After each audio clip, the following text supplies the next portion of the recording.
Good evening, everyone, and welcome to the August 11th, 2022 meeting of the Haverford Township Planning Commission. Thank you for attending. Margie, call roll, please.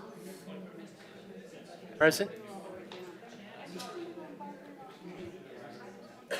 Mr. Shannon? Ms. Dobbs? Here. Mr. Fiordemondo? Here. Mr. Garrett? Ms. Phillips? Here. Mr. Montresor? I'm sorry, excuse me. The meeting's started, if we could kind of keep it down a bit. Thank you. Right, exactly. The meeting started, we're calling roll. If everybody could pipe down, thank you. Thanks. Mr. Garrett? Oh, I'm here. I didn't hear you say my name. Okay, would everyone please stand and join me in the Pledge of Allegiance?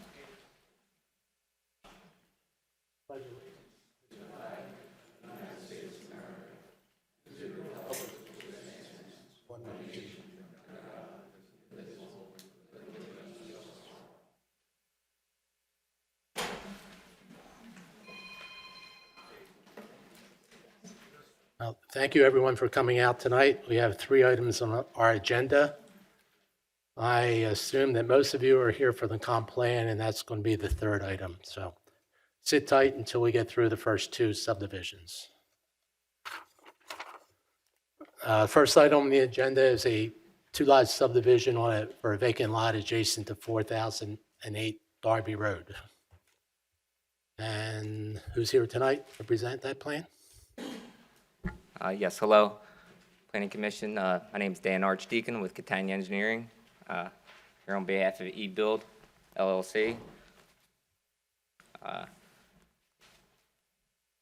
applicant is proposing to subdivide an existing 1.026 acre lot. It's 44,700 square feet, located in the R1A zoning district. Looking to subdivide it into 2 lots. Lot 1 being 0.5 acre, or 0.51 acre at 22,346 square feet. And Lot 2 at 0.51 acre as well, with 22,357 square feet. If you don't mind, I'm going to scroll down to the grading plan here. Each lot will have a new single-family dwelling. Public sewer, water, and gas are proposed for each lot. There's also seepage beds proposed for each lot for stormwater management. And additionally, we'll be installing approximately 700 linear feet of a low-pressure sewer main to serve the 2 properties, as well as any future properties that are looking to connect along Darby Road here. The applicant is looking to request a few waivers from the Subdivision Land Development Ordinance. The first would be from Section 160.4 to allow it as a preliminary final submission. The second waiver is from Section 160-5B3J1 to permit the existing 21-foot cartway width for Darby Road in lieu of the 27-foot requirement. This will keep it uniform along the whole length of the road instead of having a sort of bump out in front of the 2 lots. The third waiver will be from Section 160B or 160-5B4C to allow no sidewalks on Darby Road, as there are no sidewalks currently on that portion of the road. The fourth would be from Section 160-5B4F to allow no additional streetlights. There's already an existing streetlight located on a telephone pole in front of the properties. And then the final waiver would be from Section 160-5B10 to allow no curb to be provided along the property frontage, as there is no curb on that portion of the road as well. With that said, I'd like to introduce the applicant, Ed Gallagher. I believe he has some documentation he wanted to present to the board. Good evening. Ed Gallagher, Managing Member of eBuild Construction. I just wanted to take this opportunity to introduce two exhibits, if I may. One is the rendering of the house in which we intend on building, and the second one, which is 2 pages, is a letter from the adjacent property owners conveying their support.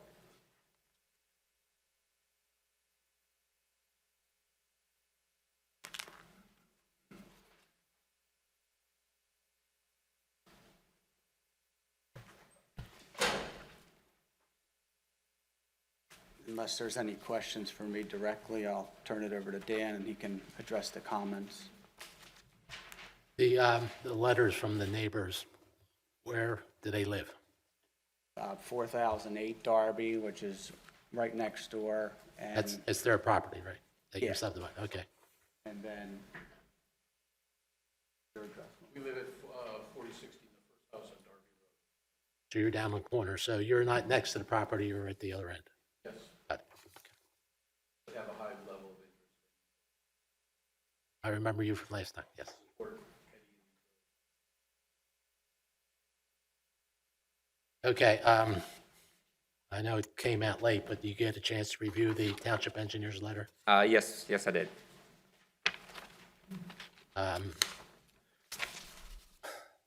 In order to save a little time here, there's, I'm sure, a lot of comments that you're going to say that you will comply with, but why don't you pick out the ones that you think need discussion?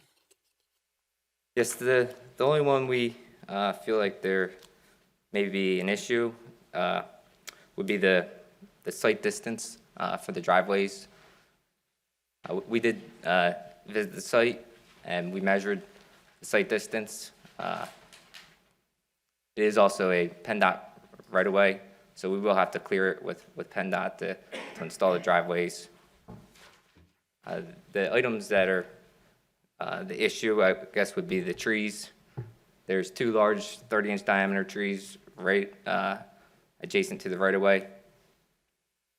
And then there's maybe, I think, 3 smaller diameter, about 8-inch, that are located within the clear triangle that you would usually want to see. There is visual to the required distances, just these trees are located in that area. So if need be, we would remove the trees and replant trees in accordance with the ordinance. Okay, so what you're saying is that the site distance for each driveway would have to be reviewed and approved by PennDOT since it's a connection to a state highway, Correct. and that if additional trees have to be removed, which aren't already indicated as being removed, you would have to provide additional landscaping to compensate for those trees that are removed. Correct, yes. Are those trees large old trees or newer trees? There's 2 that are fairly large. They're 30-inch diameter, but they are located directly adjacent to the roadway. They're almost a public hazard. They're located directly adjacent to the roadway, like their roots are going into the asphalt more or less. So they do propose some risk there, and they should actually be removed anyway. But we would keep them if need be, if that's the request of the township. Okay, anything else? Yes, sure. Is that related to your request regarding the sidewalks? Are those the same trees Yes, that would remain if you were not required to put in a sidewalk? Yes, there's more that would come out if we were to put a sidewalk in though. But they are among some of them, yes. And you say the neighboring properties along that stretch have no sidewalk? No, Yes. yes, they do not have sidewalk.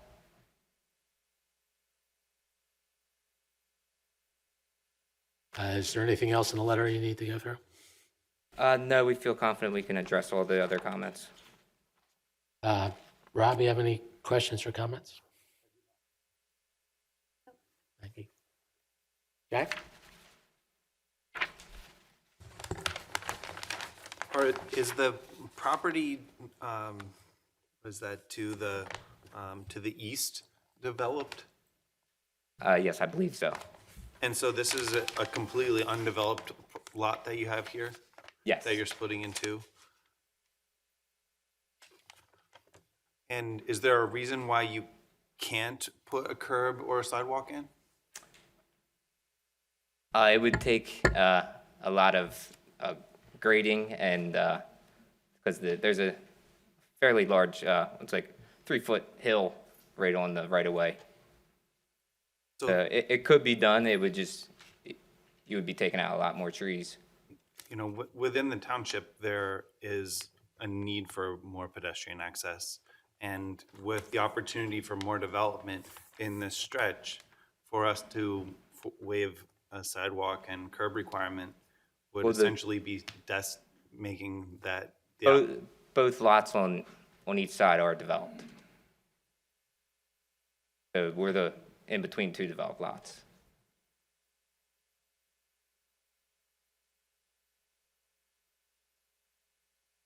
I don't have any other questions, Angela. Julia? Lou? Anything else, Dave? You okay? All right. Okay, I mean, I would support doing what you can to save the trees.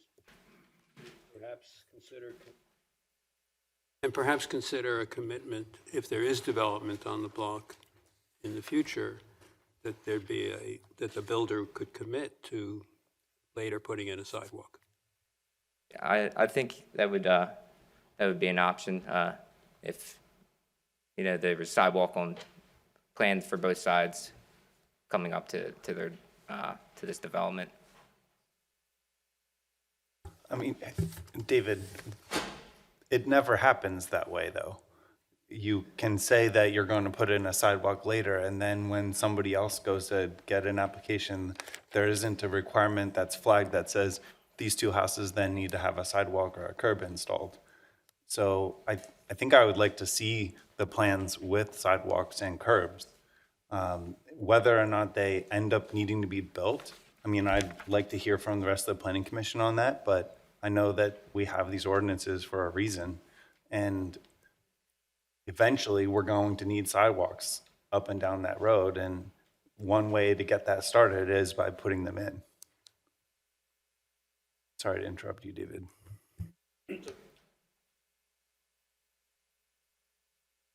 Is it possible to, Address the board real quick. I don't know if you visited the site, but in testimony from the neighbors and just being on site a lot, it's somewhat of a quick rise from Darby to the property. So in addition to the trees that you would lose for said sidewalk, there's not going to be any need to develop sidewalk east or west because everything is already built and there's no sidewalk up and down Darby Road. So my theory, along with just being a sidewalk to nowhere, would be if I go and sell these houses to a family with small children and people are whizzing down Darby Road at 45, 50 miles an hour, and now all of a sudden the sidewalk invites people to walk and ride their bike and play. And then they lose their bike or their ball, they're going right down the hill in Darby, and there's no margin of error there. You're right on the white line of the road. So it's a very perilous walk, which I've done firsthand, so that would be I know what you're saying insofar as inviting future development for the sidewalk, but that would be my, 2 cents insofar as a sidewalk to nowhere, essentially, but Yeah, I mean, I've heard the sidewalk to nowhere argument many, many times Sure. now. And it always seems to win, but the truth is, it doesn't need to be an ugly sidewalk to nowhere. You can put hardscape in that fronts the property and allows somebody to walk safely off the road. But the gradient difference is like from me to halfway up there, so it's not like Fairview Road or a nice flat street where you could just hop up and walk, but, you know, whatever pleases the board, I just wanted to point out the observation of the difference of the gradient there. Good. No, finish your thought. Well, one of the commentary of the Shade Tree Commission when we were there was they were supposed to put in their minutes that they were emphatically proposing no sidewalk for that very reason, because they want us to go through the motions of saving as many trees as possible. So you would kind of take out the whole country like tree covering along Darby in that section. So my suggestion is, if this site is not suitable, as it sounds it's not, for a sidewalk, that doesn't mean, though, that we don't have other sidewalks that are more priority in the township. So I would be supportive of recommending the waiver, provided there's a fee in lieu to go towards installation of sidewalks in more pressing areas of the township where we need them installed now, versus doing a sidewalk to nowhere in a location where the grading is challenging and would result in the removal of additional trees. This is a requirement. We want to make sure that we get our sidewalks, but we also need to be cognizant of where it's appropriate for them. So I would suggest a fee in lieu and get sidewalks somewhere else that's going to be more beneficial to the township.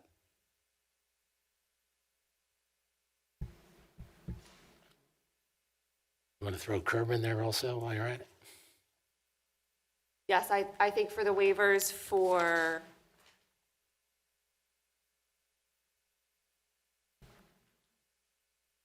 so cartway width, I would support that waiver. But for the sidewalks and then curbing, I think we should recommend a fee in lieu of those. And also, on your waiver request, can you normalize the reference to the code section, because you use 160-4 and then you use 160 point, the number. Okay. So Put that that's on the plan. on the plan set, Okay. yeah. So I believe they should be dashes, not points. You've been to the Shade Tree Commission, Yes, and they've approved this plan that we're looking at tonight, yes, they have. or they recommended approval? They recommend approval, they don't approve. I guess I recommend approval, yes. Okay, anyone in the audience that would like to ask a question or make a comment about this subdivision? Yes, sir. How you doing this evening? My name is Walt Frederickson. My partner and I live at 4016 Darby Road. We've lived in that home for 26 years. So I am in a position to come before the board with very specific, relevant knowledge about what that road is about and the relevance of sidewalks. So I would leave you with this thought. Creative thoughts and ideas are only valuable if before implementation, those ideas are scrutinized with a heavy dose of insight and wisdom to make sure that they warrant investment of both time and treasure. A request to have sidewalks, in my mind, is a noble one, but I like to reduce things to practicality. There's nowhere on Darby Road that has sidewalks currently, until you start heading towards Eagle Road. And you go past Marion Country Club, the greens there. Now, that is a heavy residential area with a lot of cross streets. There is definitely a significant high level of pedestrian walkability to that neighborhood, as opposed to where we live on Darby Road.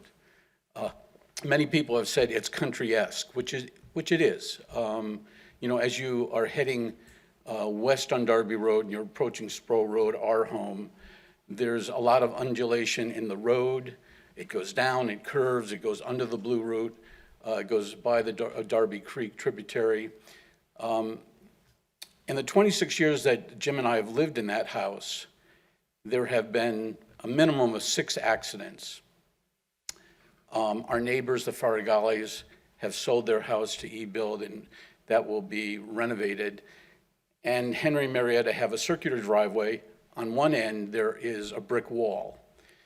When people come off of Sproul Road onto Darby, now I see this all the time because I'm very involved in landscaping our property. I'm out there all the time working. So I'm very aware of traffic patterns. People come off of Sproul Road and speed like crazy on Darby. As you approach 4008, Henry and Marietta Farragali's house, there's a little bit of rise in Darby Road. That's exactly where the 6 accidents have occurred. The shoulder in that area is probably a foot or less. So if you're coming down Darby Road and you take your eyes off the road for a second to look at your cell phone, oh, do people do that? Or to look at the radio, you're going to have an accident.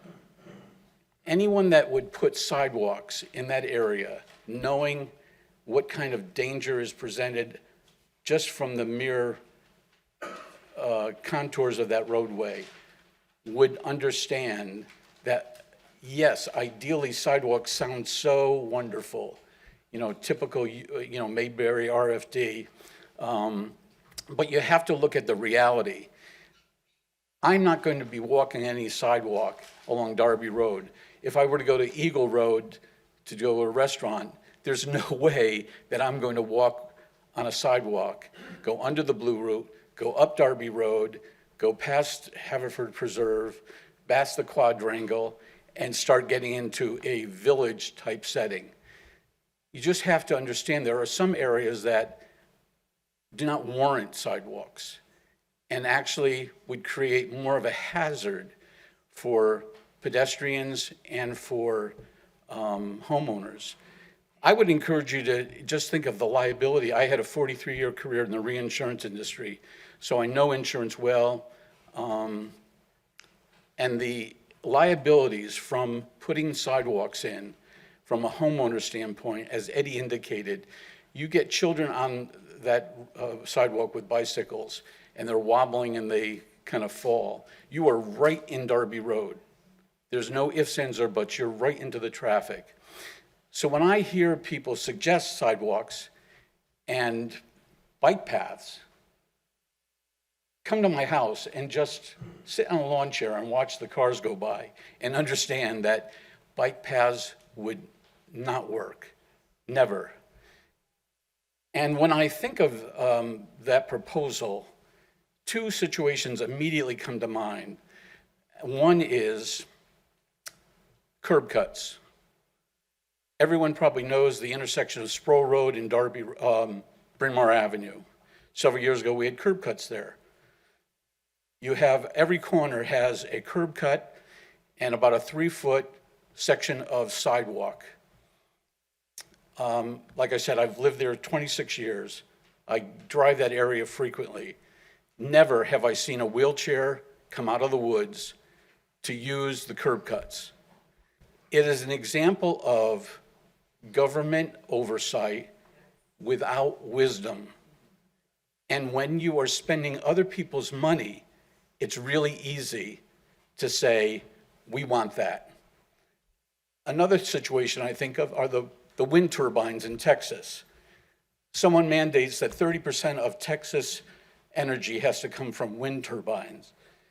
Did they look into what the possible exposure to those turbines in event of a frost like they had several years ago that put Texas in the dark? No one thinks past the ideal. Oh, it would be wonderful to have, renewable energy sources. But what's the implication to the residents if your idea is not scrutinized with a heavy dose of wisdom and reality? And that's all I'm asking, that the board look at this realistically. And every situation is not the same. Darby Road, where we are, is not Darby Road at Eagle Road. There are 2 different animals, and they, I think, deserve to be looked at differently. So I am heavily opposed to And I've contacted Commissioner Judy Trombata to talk to her about the issue and to solicit her support, because I just don't think this is a practical request to load on the onto the lap of a developer who's trying to improve the area. I just think sidewalks are impractical and very much a potential liability. Thank you. Thank you, Walt. Anyone else? Yes, ma'am.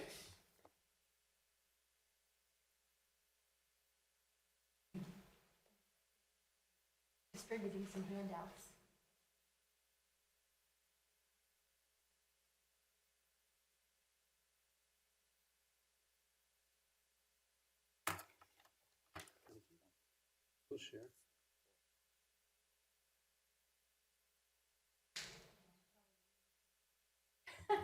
Two more, in case that makes it easier.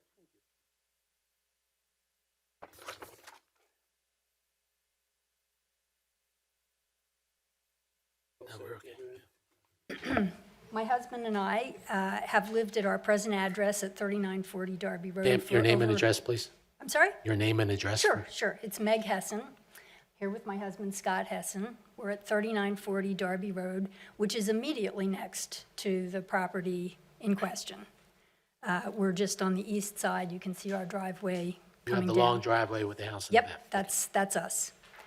So, as I say, we've lived there for over 30 years. And for all that time, this neighborhood has been a lovely, almost rural, as was said, corner of the township. In fact, this side of Sproul Road, it's completely surrounded by rural zoning with lots of an acre or more. Subdividing the 0 Darby Road property into half-acre lots, while I acknowledge is permitted under current zoning, would significantly alter the character of the neighborhood.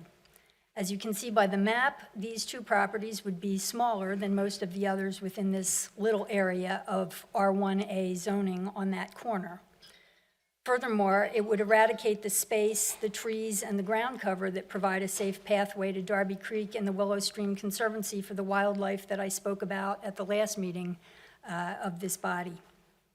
I've provided photos of what that protected route looks like now. You can see the density of the foliage from our driveway and also from across the road. There's quite a bit of dense, wild-looking cover.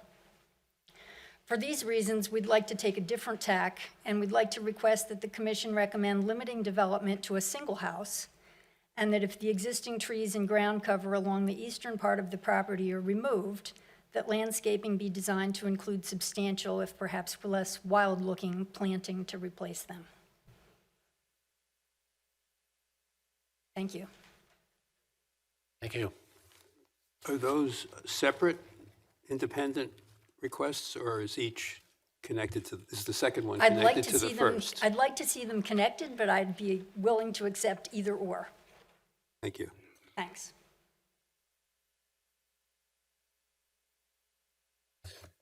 Anyone else?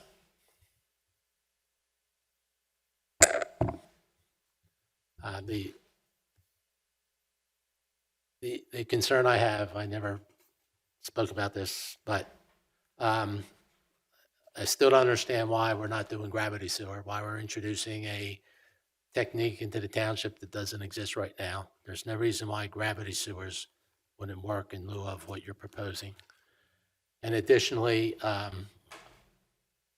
if a low-pressure system is built, I believe it's important that connections be provided for the properties that are between your property and the sanitary manhole that you're tying into. I know that's going to require some amount of excavation in order to put that T configuration that's required for a low-pressure sewer, but I think it's important that be included in your plan. Anyone care to make a motion or entertain a motion regarding this subdivision?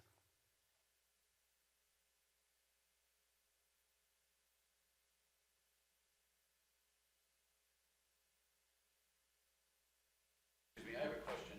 Yes. Regarding that proposal, what impact do you envision adjoining I'm you're sorry, gonna, we're broadcasting, so I need you to use the mic, please. Oh, I'm sorry. Thank you.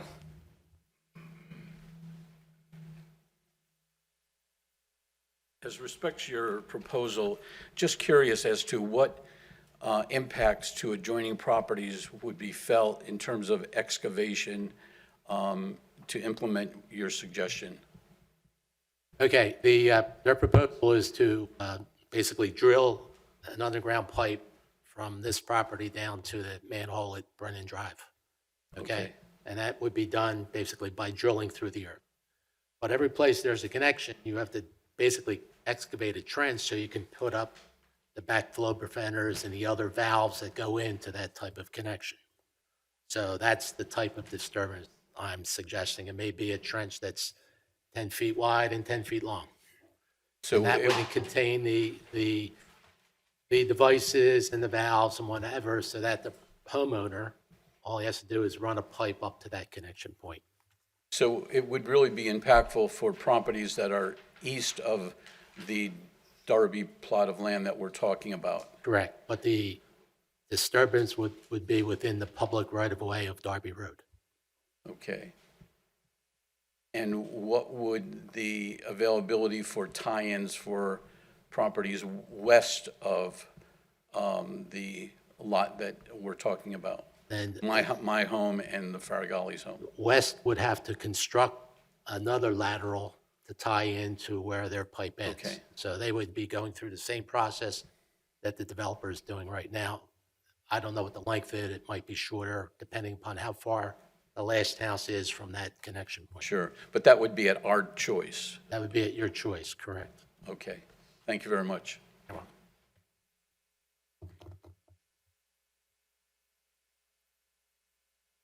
So no one cares to make a motion? No.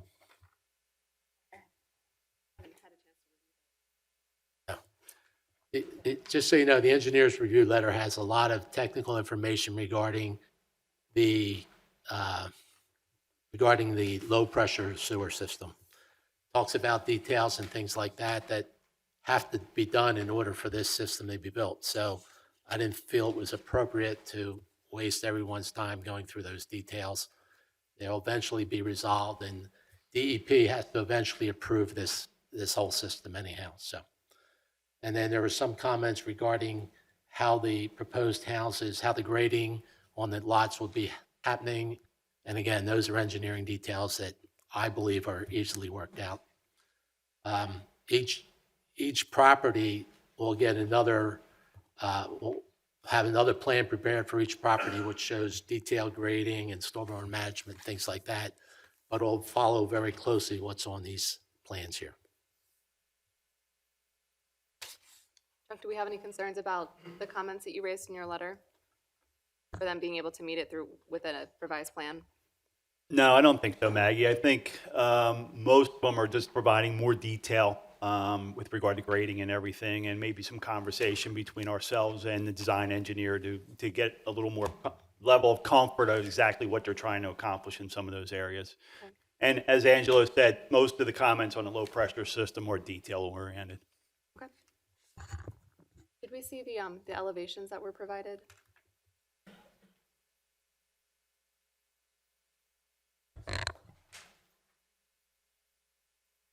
Who has them? Do we just have the one, did you just bring the one copy of the elevations? Okay. Can we, does someone have them?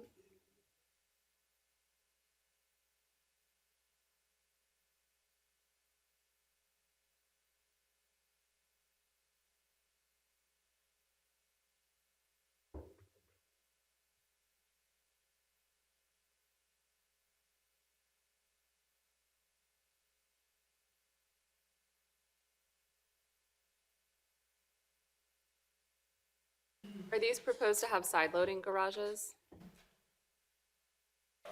Are these proposed to have side-loading garages? Yes, they are side load garage, yes. And just as an aside, I think maybe you made the comment last time about future expansion in the rear there. So we did juxtaposition the basins out back away from the house on that 45-degree angle, just in case. Okay.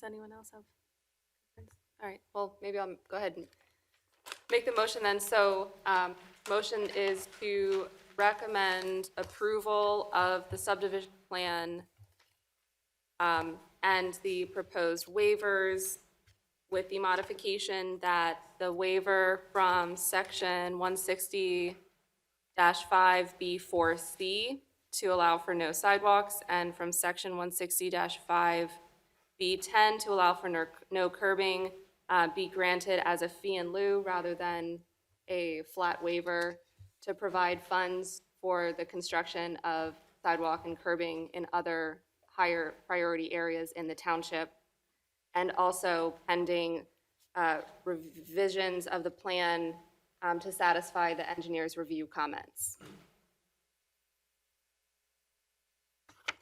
Can I make an amendment to that, to allow for, or to provide connections for sanitary sewers for the adjacent properties between this property and Brennan Drive? Yes. Okay, we have a motion. Anyone care to second? I'll second that. All right, Lou seconds. Any discussions on the motion or the amendment? Yeah, I think that if we're going to accept a fee in lieu of, I'd like to see an easement at least included for a future sidewalk. There's sufficient right-of-way available that an easement isn't required. There's a 50-foot right-of-way. There's at least, I'd say, at least 15 feet behind the edge of road for a sidewalk to be constructed. And is that the cartway? Partway is the roadway, yes. Cartway is the road, so the road is really narrow, and we're giving them an exception for being able to build on a narrow roadway as well? We're not requiring them to widen the road by another 3.5 feet or 3 feet, yes. Well, then, I guess then, I would need to look closer at it. Are the new plantings all within that easement? There should be no plantings within the right-of-way. Okay. So we have a motion. It's been seconded. Any more discussion?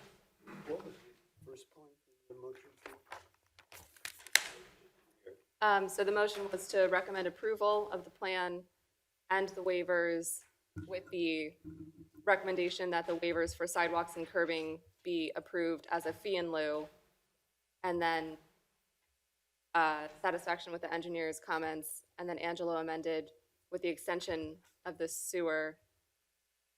I didn't know if you wanted, David, a recommendation, if you wanted to amend that at all for the landscaping protection.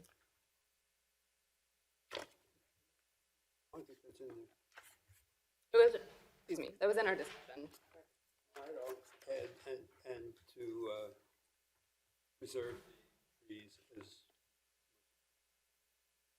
May I make a suggestion? If in the event they go to PennDOT and receive or seeking the HOP permit, HOP, and if those trees at that point need to be removed, seeking further recommendation from the Shade Tree Commission for the removal of those trees? No? Say that again, Kelly? Sorry.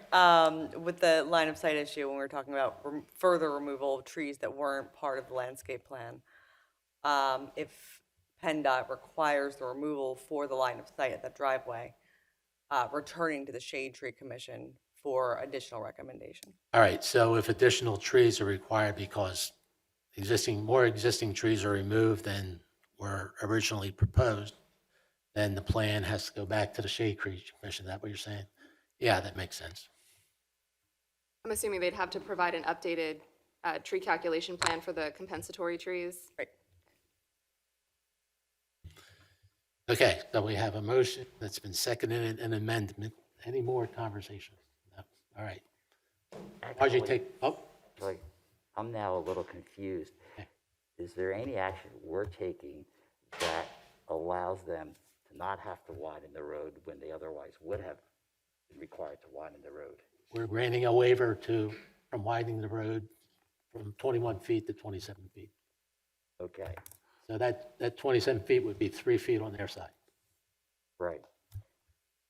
And within that, got it. Okay. Anybody else? All right, we'll try again. Margie, take roll. Mr. Capuzzi, Yes.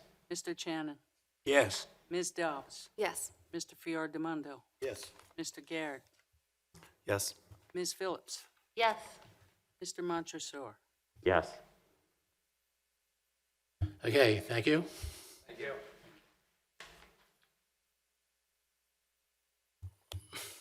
Next up is What was the name of the man who? 516, 520 Panmore Road, lot consolidation plan. Before they, Mr. Frederickson? Is it Mr. Frederickson? Yes. I wanted to thank you for your comments. And also encourage you to continue to follow up with your commissioner, because I think what you're really talking about is an amendment of the code to provide more flexibility, particularly with subdivisions, more flexibility about sidewalks. Sure. Yeah, and just one final comment about these sidewalks. I hate to beat a dead horse, but when you're walking down Darby Road, our property basically is on the same grade as Darby Road. However, as you proceed east, approaching this plot of land, there is a significant grade increase from Darby Road to the flat area of land. So if you can just envision trying to put sidewalks, and when you talk about interconnectivity in the township, that's a great plan, but it has to be bounced off of the realities of the situation. You would have a sidewalk that is significantly elevated above the adjoining properties. The engineering would be challenging, to say the least.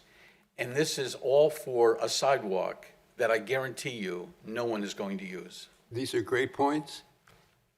They are, that weighing of Sure. different policies, issues, is best done by the commissioners, and then they can adopt something in the code that allows that flexibility. For clarification, that is actually how the code is written. The ordinance requires that, or says that sidewalks may be required, so it's permissive language, where the commissioners feel that sidewalks or pedestrian access, should be required, or should be, installed. It's not a requirement of every subdivision, just that where sidewalks should be constructed, they should be, that we are allowed to require them. Thank you very much. Have a good evening.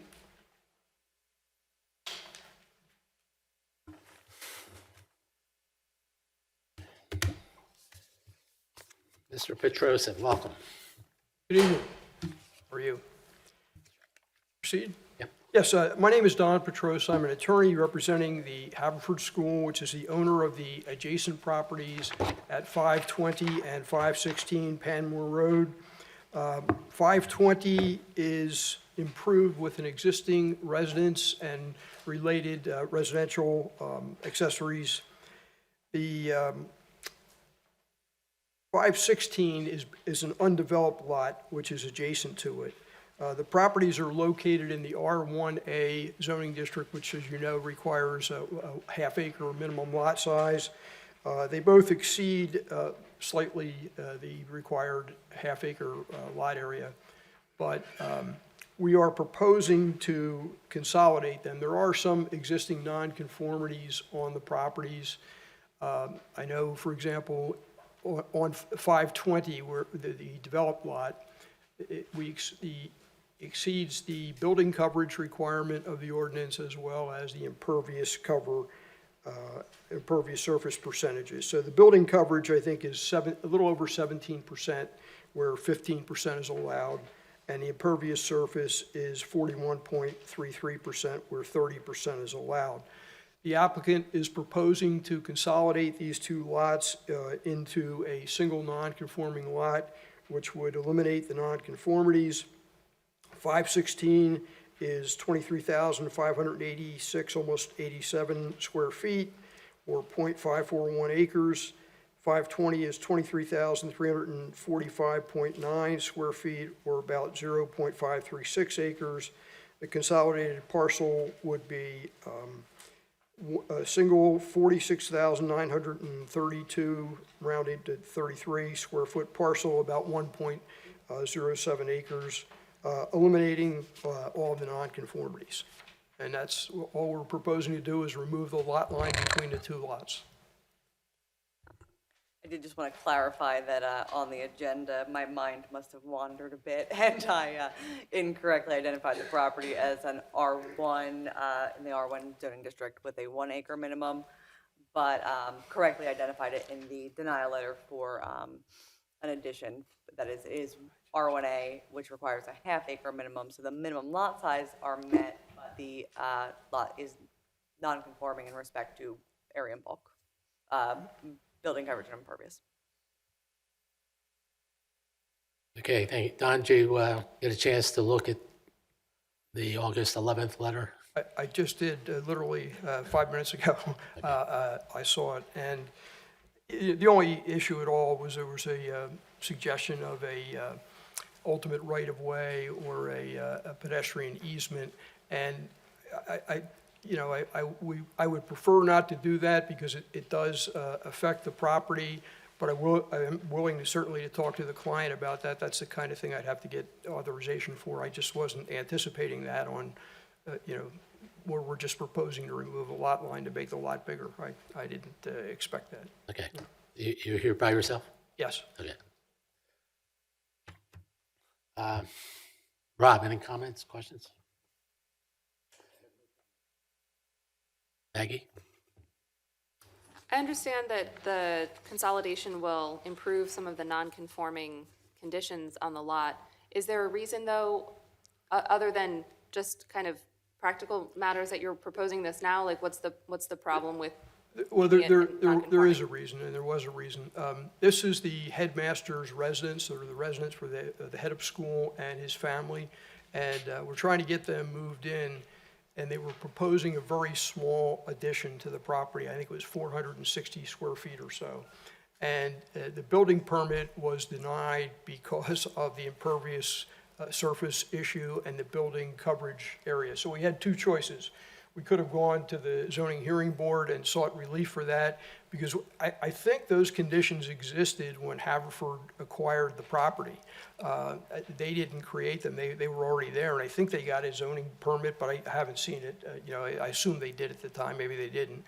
But, so that was the genesis that got us, they said, what can we do? And I said, you can go to the zoning hearing board, or you've got this other lot there, which they were somewhat reluctant to give up a somewhat valuable building lot. But I said, why don't you just make it easy and just consolidate the two lots and eliminate the issue? So other than the 400 or so square foot building addition, there's no additional structures being anticipated, no additional accessory uses, detached structures, anything like that? No.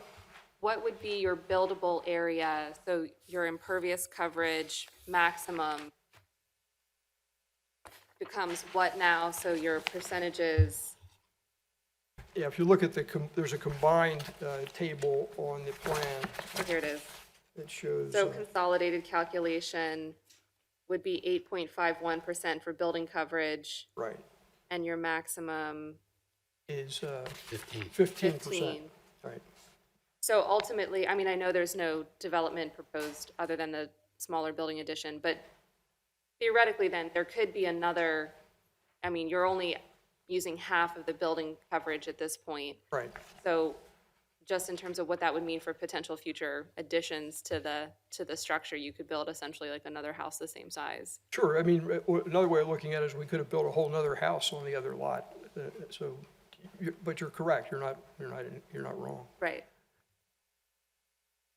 And the impervious surface is 21.59. So we'd have some room to go there. Like 9% there left of 8.5.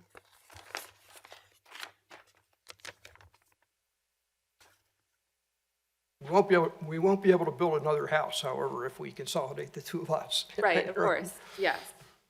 Yeah, no, that's fine. I live in this area and I walk this road, and it's a nice kind of open space. Yeah. So, okay, great, thank you.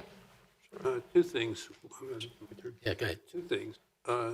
You mentioned you thought there might be a zoning permit, and I wondered what that permit was or might be. Well, typically, when someone acquires a house, they get a certificate that the property is in compliance with all of the township ordinances, and I've seen that in other occasions. But we're going back a pretty long time. This was 1996, I think, or so, when they acquired the property that's developed, 520. So I just thought we were taking the easy route, and we're just going to consolidate them, give up the building lot, and I thought that would be the end of it. And once the addition is put on, then you would not be able to subdivide later. That's correct, not without, we'd have to go to the zoning hearing board if we wanted to try to do it, but you're right, I don't think we would be able to.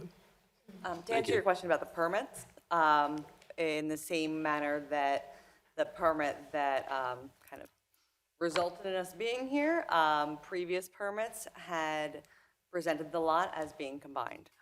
So they had been using this ground lot to provide that coverage.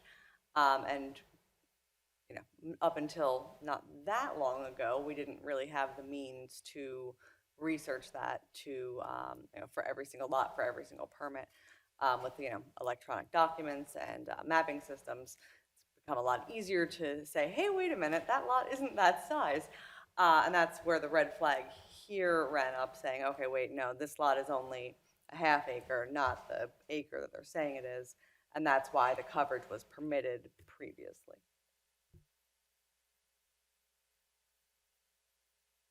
Jack, any questions?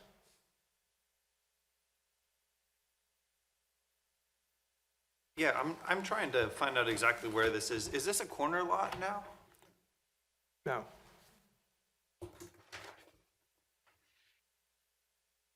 Should we be requiring to see improvements on this plan in order for it to be combined? No, it's just a lot consolidation, so there's no land development It's not a land proposed. development, yeah. But when there are improvements, they have to go through the permit process, and that could trigger other requirements. Well, a single lot, putting a residential property is not a land development. We would have to go through the building permit process, and Kelly would review it to see if we meet all the requirements, and if we do, presumably issue the permit.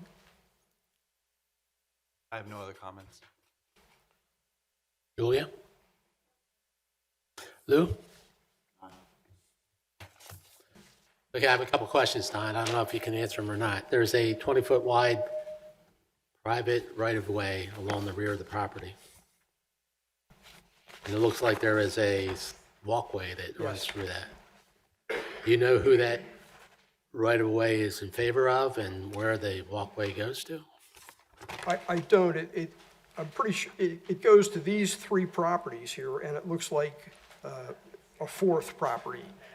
So, I believe the Friends School of Haverford is in the upper It is. left-hand corner, and I don't know if this is a walkway that connects to their property or not. It's just curiosity. I'm not sure, but it does run through all of these properties. I can answer that. So the slate walkway that's shown on the plan, it connects into Buck Lane next to the entrance for the Haverford Friends School, and it connects behind all of the properties to the pedestrian bridge over College Avenue that goes into the college.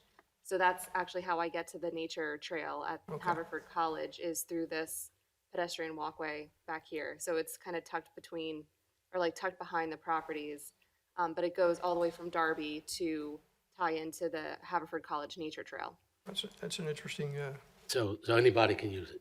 Yeah, It's more or less a public. I've been using it for years and no one has ever yelled. No at one's me shot you to yet? use it, Okay. To use it. yep.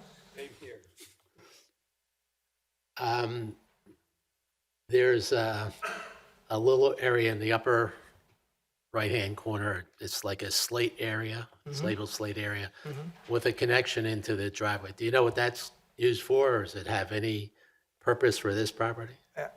I don't know what the purpose of Okay. that is. All right. Panmore Road, that's a public street with a 30-foot legal right-of-way? I assume it's, I don't know, I assume it's a public street, but it is a 30-foot wide Okay. right-of-way. It's labeled as a legal right-of-way line, Right, so I'm assuming that it's owned by the township. yeah, that's Okay. probably. All right.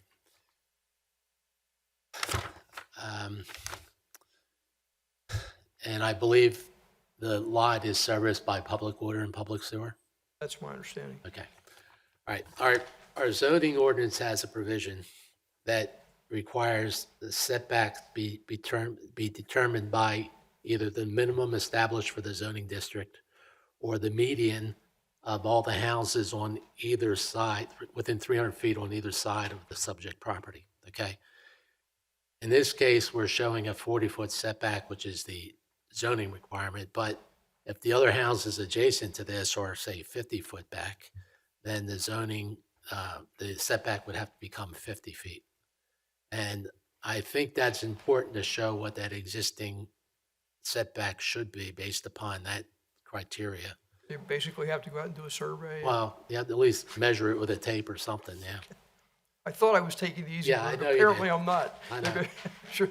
And then technically, you know, you should be asking for waivers from right-of-way width and cartway width, Okay. okay? Yeah, We can take some shortcuts because this is a reverse subdivision, but we have to be consistent in how we react to improvements that might be required by a subdivision. in Chester County, I've done this with a deed of consolidation. I know. Without, it's, Delaware County has this reverse subdivision process. And- It's not universal throughout the state. Kelly agrees with you 100%. Yeah.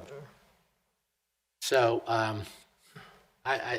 you know, as silly as it may seem, I think you need have to go back and make a couple adjustments, especially with that setback requirement. Okay, that becomes the required setback as opposed to the 40 feet. We're not going to move the house, but I understand your Yeah. point in wanting to show it on the plan.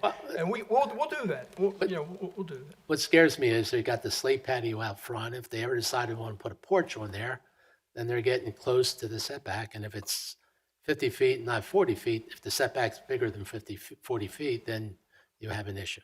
Right. Angela, would you be, or would the board consider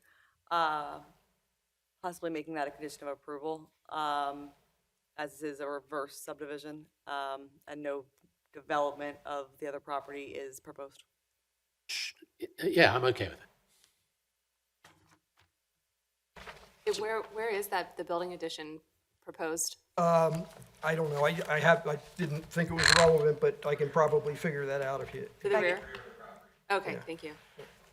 Just in case that impacted Ms. Capuzzi's statement about the front porch. No, it's essentially like that side portion towards the garage and in the rear. Yeah, okay. Hey Chuck, do you know offhand what section of the code requires the median setback measurement? 182,607 or something along those lines. 182 what? 605 or 607 or something. There is no 605 or 607, so do you want to ask the zoning question to the zoning officer? And my answer is no. What section is the median right-of-way you. located in? I missed that. It is, da, da, da. 715, There you go. 182, 715, Don. Okay, we'll take a look at that and we'll correct that on the plan. All right. So I'll go ahead and make a motion that we recommend final approval of the lot consolidation plan for for Haverford Schools property on Panmore Road. Subject to the following conditions. Number one, that all the comments contained in the Pannoni Review Letter of August 11th, 2022 be addressed to the satisfaction of the township engineer. Number two, that the front yard setback line be evaluated to be in compliance with the section 182-715 of the township zoning code.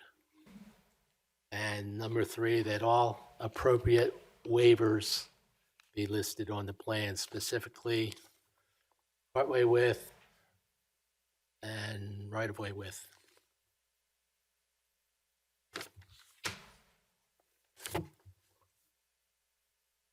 Second? We have a motion and a second. Anybody in the audience have any comments regarding this? I'm sorry, come on up.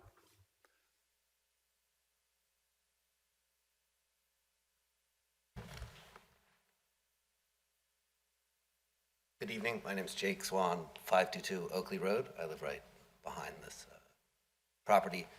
So that property, in the time I've lived there, which is 10 years, the school has on multiple occasions tried to use it as a parking lot, the one adjacent to the headmaster's school.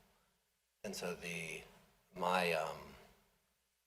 a little bit of anxiety about them, if they are combined, them having the ability to pave a larger area or use that property for some other accessory structures or purposes.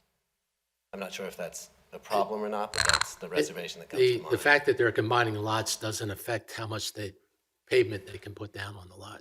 Okay, so there's no, That doesn't change. It is what it is based upon the allowable percentages in the lot area.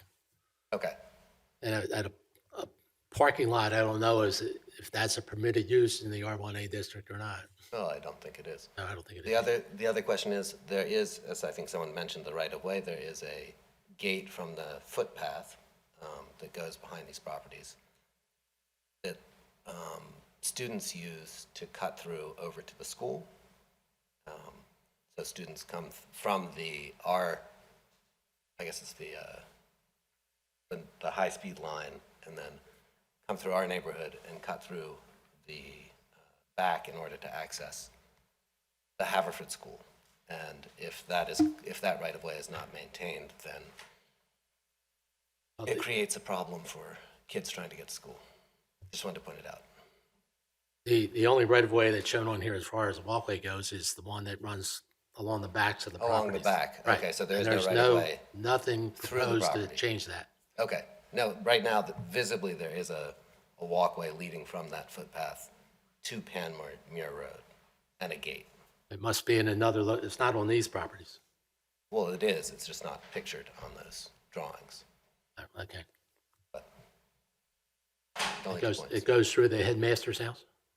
It goes through the empty lot adjacent to the Okay. headmaster's house. Well, again, there's nothing to indicate that that's going to be closed off.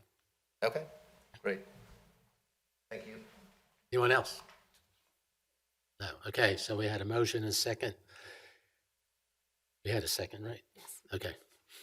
Any comments, discussions? Roll, please. Capuzzi, Yes. Mr. Shannon, Yes. Ms. Dobbs, Yes. Mr. Fiordemondo, Yes. Mr. Garrett, Yes. Ms. Phillips, Yes. Mr. Montresor. Yes. Okay, Thank you very Thank you. much. Thank you. thank you.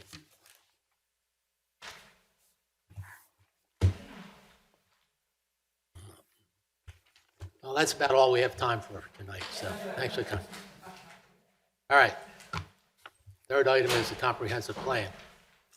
And last meeting, we started discussing the written comments that we had received, and we got through some of those, and we have a bunch more to do, but I suspect there's some of you here who came tonight that would like to make a verbal statement. So that being the case, is there anyone who would like to address the board? But before we start.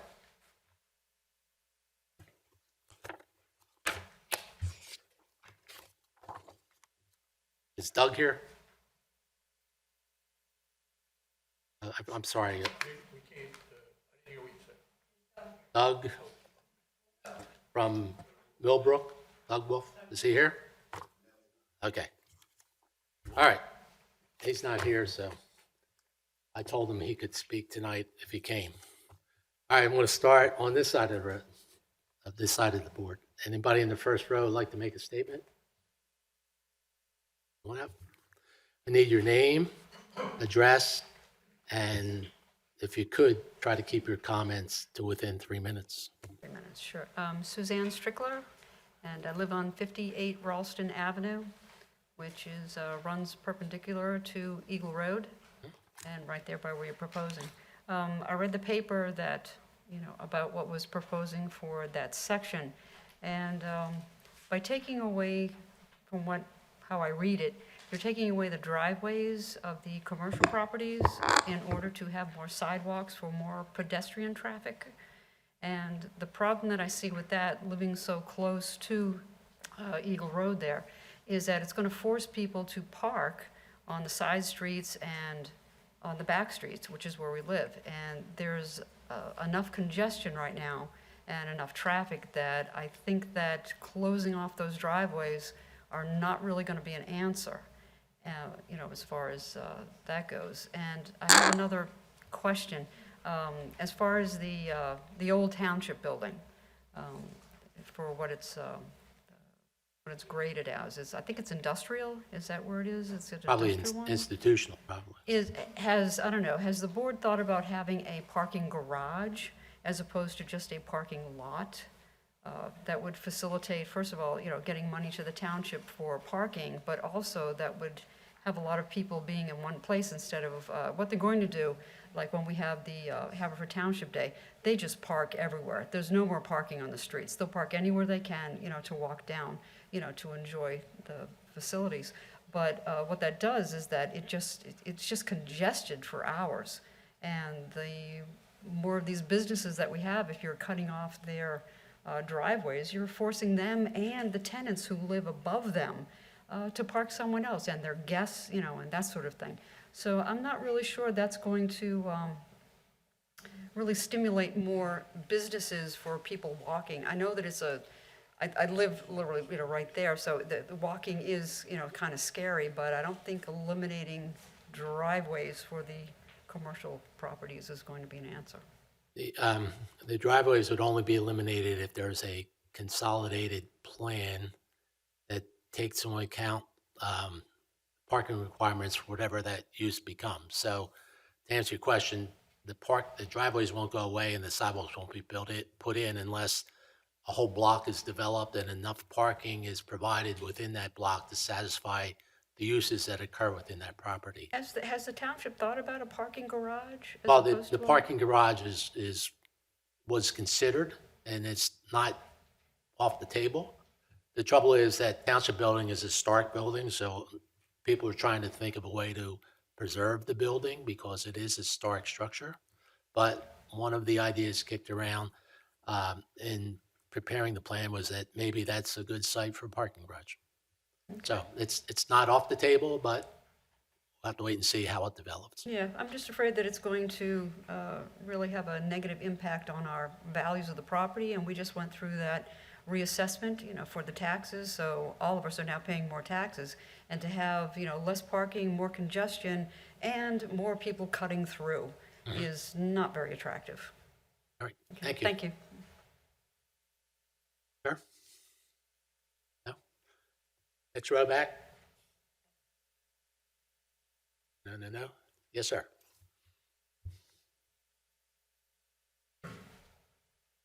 Hi. My name's Anthony Weiss. I live on 2313 Belvedere Ave. That's over by the 7-Eleven.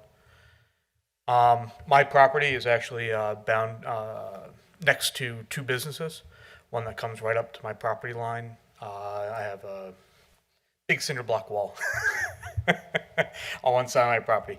Reading your plan, I think it's fantastic for Eagle. I'm a big proponent of making that more walkable. I have two young children who enjoy walking that business area, and I don't. I think it's much too close to the road. It's not very walkable, and it's incredibly dangerous to cross that street. You have to go either to one extreme or the other extreme to cross to the businesses on the other side. Saying all that, I would ask the board to strongly consider installing something called a hawk beacon It's also referred to as a pedestrian high-intensity activated crosswalk within the middle of that business district.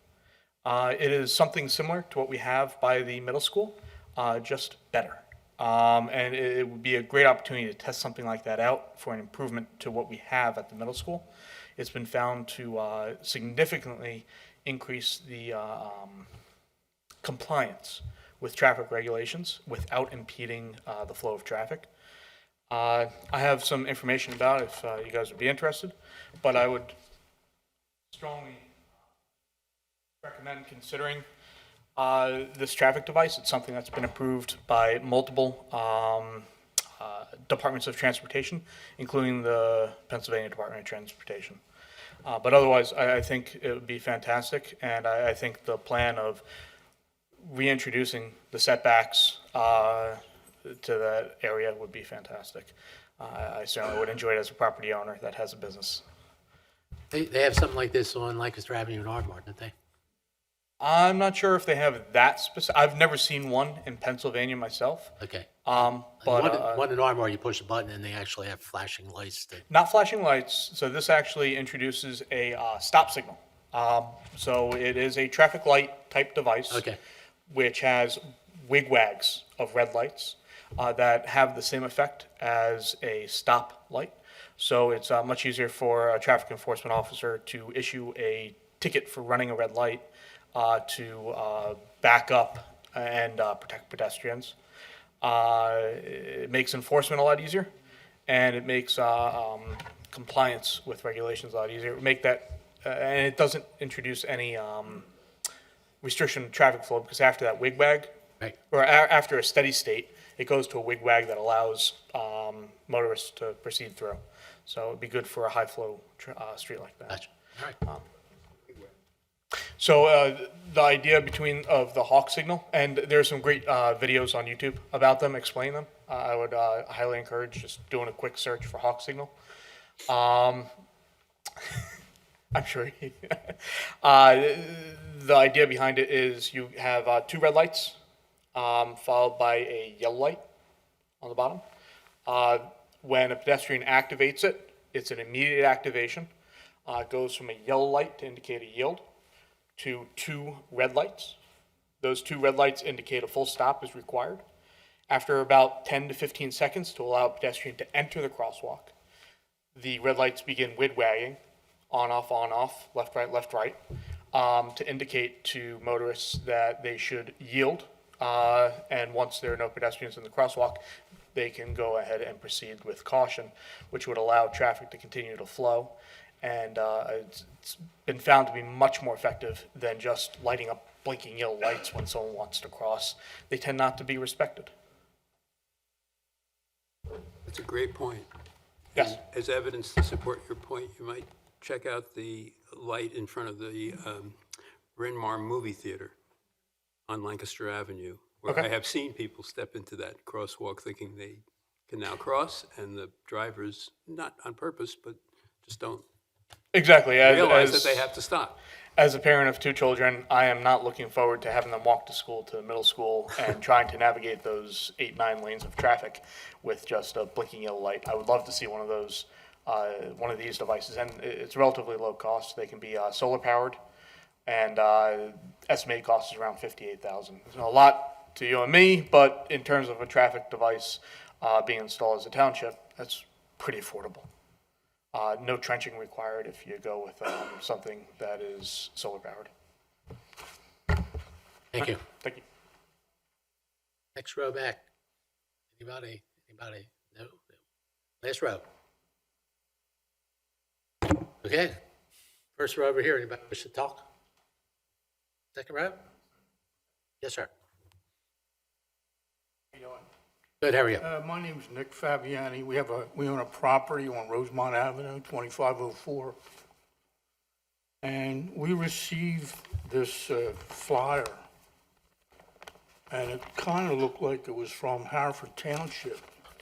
But actually, a neighbor, I was told, printed them out and passed them around. So we thought this was like an official document. Oh, okay. But anyway, it touches on a lot of points that interest us, being, property owners. Rosemont, just so everybody knows, Rosemont is parallel with Haverford, one block off That's correct. between. It's right behind Eagle the Road beer and- distributors, or DMIs. Okay. Okay? They're talking about eliminating a 4-lane highway to a 2-lane direction, 1 lane in each direction, plus additional lanes for bicycles. Haverford Road, Correct, yeah, yes. okay. What they're talking about is trying to, and it's not talk anymore, it's actually in PennDOT's budget for 2023, is right now that stretch of Haverford Road is 4 lanes wide, okay? And there's a problem at the intersection of Haverford Road and Eagle Winwood Road in the evenings. What they're talking about is eliminating one of the lanes on Haverford Road. So if you're going west on Haverford Road, there'll be 1 lane going west towards Arbor Avenue. Coming in the other direction, what was the 2nd lane would become a center left turn lane where people could turn left in either direction. At any Okay? time, there'll be no light there anymore? No, there's still light at the traffic. Okay. And then the other 2 lanes on Haverford Road, one would become a through lane, and one would become a right turn lane onto Eagle Road, and the other would become a left turn lane onto Winwood. Well, basically, isn't that what it is right now? No, you got 2 lanes in each direction. No, but what I'm saying, if you're, So when you get to the if intersection, somebody's at a red light, yeah, right, if you're at a red light, yeah, or if the light turns green, the guy in the left lane has to make his turn, he can do it. but the guy behind him wants to go straight, he can't. I So understand. there'll be a dedicated left turn But lane. you don't think that's gonna bottleneck at all? I didn't Oh, stop. it's not you, it's PennDOT. It's PennDOT's. I got you. They studied this. Delaware Valley Regional Planning Commission studied it. How about achieving more parking for SEPTA though? How you gonna do that? How's Well, PennDOT this gonna plan do that? won't affect SEPTA at all. It won't But they're impact looking the for park. new spaces for parking for SEPTA riders. They're looking for spaces, but I don't know where they could find them. They might be able to stripe some of the existing parking lots, but there's limited space out there. Also, it mentions in this flyer about Section 8 housing. There's nothing in the plan about Section 8 housing. Okay. I don't know where that's coming from. I don't know who put that out, but Well, I'm glad they There's nothing did. in I here wouldn't even about known that. about the meeting. no. Well, thank you. Okay, thank you. I'm sorry, would you mind if I made a copy of that? Yeah. Once again, I didn't hear it. Sorry. Do you mind if I make a copy? I'll do it right now. Where's Villanova? Like there is in front of it. It'd only be 3 lanes. 2 lanes.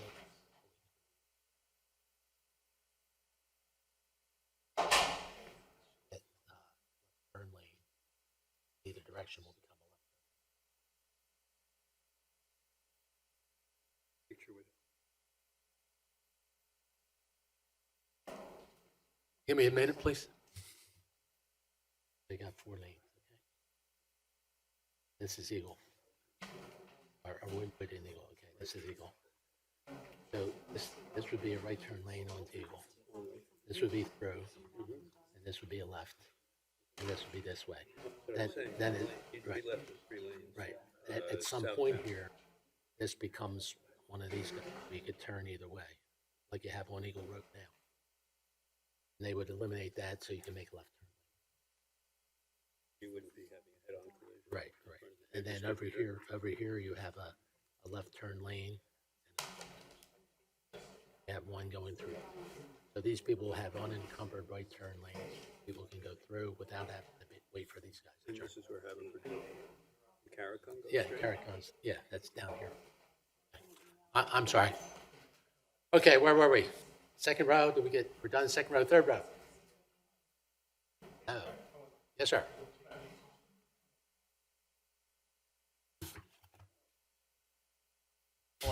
Hi. Tom Muth, 2541 Haverford Road in How do Ardmore. you spell your last name, Tom? Muth, M-U-T-H. The Haverford Road is a state road, so you guys have no real say. Is that correct? Yeah, basically. You can mention things, but they do pretty much what they want to do.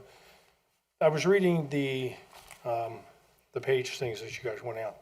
Everything is dated like 2013 study, and with COVID, 2013 is like 25 years ago. The Haverford Road, the last 2.5 years, they mentioned about the SEPTA lots. I walked up to the SEPTA lot. Now, back in the day, 2.5 years ago, that lot was packed. Yep. I was there yesterday. 34 cars, 111 open spots. So I don't know what they're talking about. First of all, that's one. And everybody wants to be like Suburban Square, Ardmore Junction. That train goes to 30th Street Station. This PNW goes to 69th Street. And then it goes through the L. I don't know, probably none of you have ever taken it. I take it every I've day. taken- Do you take it every day? Every day? Where do you park? I either walk or park in the little lot at the Haverford Station. Oh, okay, Haverford Station up on the other side of Buck Lane. Okay. And you go into the city every day? Really? Wow. Not every day, but often. Often? Even the last 2.5 years? Is it, no, the question is the parking. That's all I was questioning. Okay, not in the last 2.5 years, which I said, everything has changed in the last 2.5 years. Haverford Road, going from the 7-Eleven to Eagle Road, the last 2.5 years ago, from 4 o'clock till 6:30, it backed all the way up to the 7-Eleven. Right. Last 2.5 years, nothing. I mean, yesterday, I parked down the beer distributor, I walk out there like this, there were at 5 o'clock, there were 7 cars trying to get through that lot, or through the light. It's, they're doing all this work on all this, that after COVID, this doesn't exist. The cars just aren't there. I think it's just a waste of time. I think they ought to revisit it. I think you guys should suggest they revisit it, because it's not there. It just doesn't exist anymore. COVID has changed everything on Haverford Road. So there's room for more traffic to go on that road, is that what you're saying? No, I'm not saying there's more traffic. Oh, yeah, I think they I'm should all kidding, stop I'm at my place, yes. That's what I think they should do. But I'm just saying, it's not anything near what it used to be. And it's in the morning, it was a push. And then from 4 to 6, it was crazy. Yep. But now it's just not anymore. It just doesn't exist. I don't know. And they were talking about bike paths or something like that. They got the bus route and everything like that. There's no reason to ride a bike on Haverford Road, really, to be honest with you. Last I checked. But that's it. Thank you. Thank you. You're too late, I've already passed your road. Hi, Ed Lambert, Oh, no. 2600 Haverford no. Road. PennDOT's going to do all this work. On Haverford, you talking about Haverford Road then? Haverford Road. Yep. And PennDOT can't even maintain Haverford Road. There's really dangerous areas along there that they just won't fix. So why do we have all this faith that PennDOT's going to do something great for the township? I don't know if they're doing necessarily for the township. I think they're doing it in response to traffic situations which existed 2.5 years ago at the intersection there with Eagle Road. Mm-hmm. They're reacting to a problem that they believe exists. And, not that I hope it comes back, but hopefully you think things get back to normal at some point in time. Yeah. So you're right. I mean, PennDOT builds things and Yeah. it's their responsibility to maintain them also. Yeah, I'm right next to the 7-Eleven, the little gas station. And With the antique the cars? traffic coming down Haverford Road towards Eagle, I think the average speed is probably 50 miles an hour.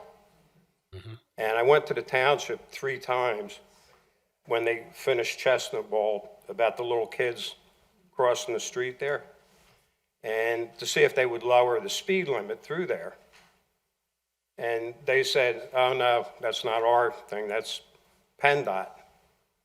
Well, doesn't the township have to get on PennDOT a little bit? Well, they can request PennDOT to look at the situation. What PennDOT does, just so you know how traffic speed limits are determined, is Yeah. they go out and they measure the speed of the cars that use the road. Yeah, and they take, I think, what's called the 85th percentile. That's like 85% of the cars go 40 miles an hour, and that's what the speed limit should be, 40 miles an hour. There's some cases where they'll adjust that if there's a curve in the road or sight distance issues or things like that. But yeah, the township could request PennDOT to go out, evaluate the situation, and see if there's a justification for a reduced speed limit. yeah. And PennDOT does the studies, they work up their numbers, and whatever the numbers are, that's what they do. When does PennDOT propose to do this? The last I heard, it was in their plan for 2023, next year. Next year? Yeah. Are they That's- going to alert all the businesses I along would there? imagine they I would. mean, that's what all these people are. Oh, okay. And they're going to alter all the traffic patterns right in front of all our businesses. It'll change traffic patterns in that area, you're correct. Yeah. And it's similar to what, I mean, do they alert us before they do that, or? before they start the work, you should get notices. I don't know what PennDOT's procedures are before construction, Yeah, okay? But just think of what they did between Ardmore Avenue and College Avenue. Same they type of screwed it thing. up.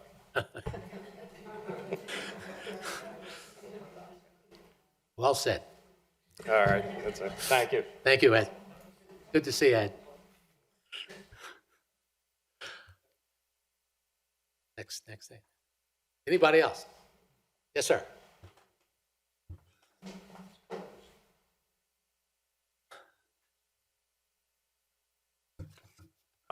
My name's Michael Lee. I live at 3 or 4 Fairlamb Avenue, a different section of Haverford Town. Fairlamb Avenue? Yes, it's in Westgate Hills. The first time I've heard about this comprehensive plan was like a week ago. I heard about it from a friend. You've been out of the country for the last 6 months? I have not known about this. I've been to commissioner meetings. I've been Really? I'm on my commissioner mailing list.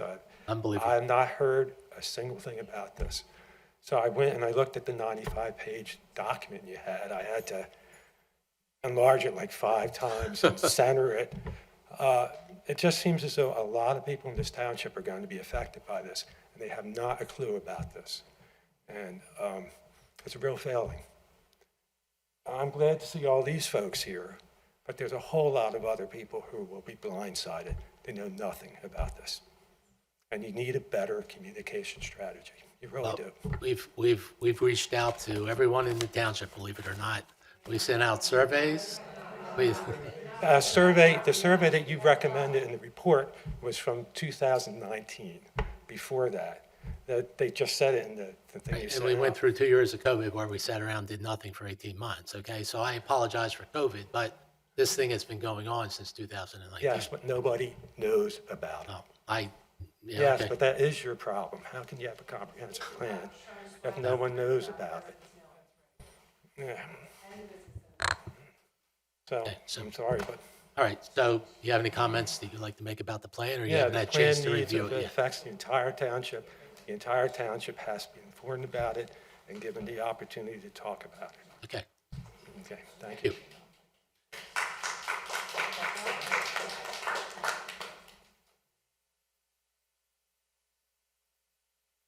Good evening. My name's Ralph Bleakley. I'm a CPA. My office is at 910 Darby Road, right across the street.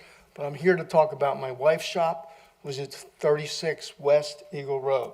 She's a dressmaker tailor specializing in the wedding business. This plan, which was just brought to her in spite of being a business owner, there was no notification she has received at her office shop about this, or even when there was an event in Havertown. But the bigger issue is she has 3 parking spots in front, and if you guys take away the frontage, brides, did anybody ever, besides the women, lift a bridal dress? They're heavy. Does any bride, when they're ready to be put on for a bridal event, do they want to take it out from the inside to their car in the rain? No, they do not. So if she loses those 3 spots or any of those, brides do not have access and has a direct impact on her business. So that's the main concern. As well as, it would also be nice, the communications there, and also on Eagle Road in front of her house, in the rain, not house, shop, you can put a canoe in Eagle Road.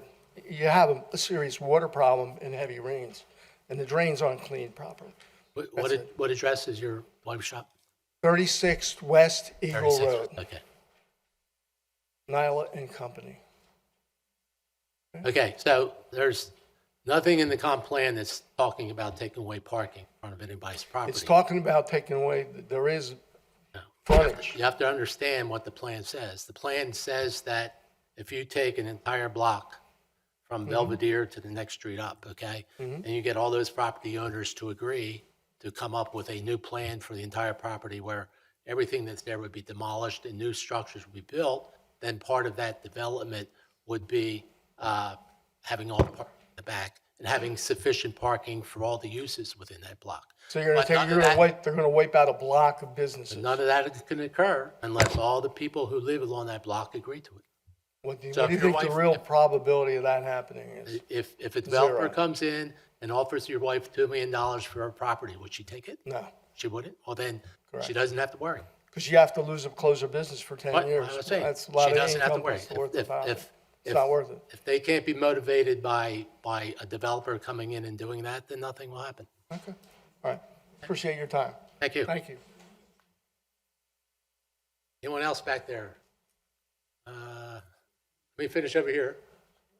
No. Okay, come on up.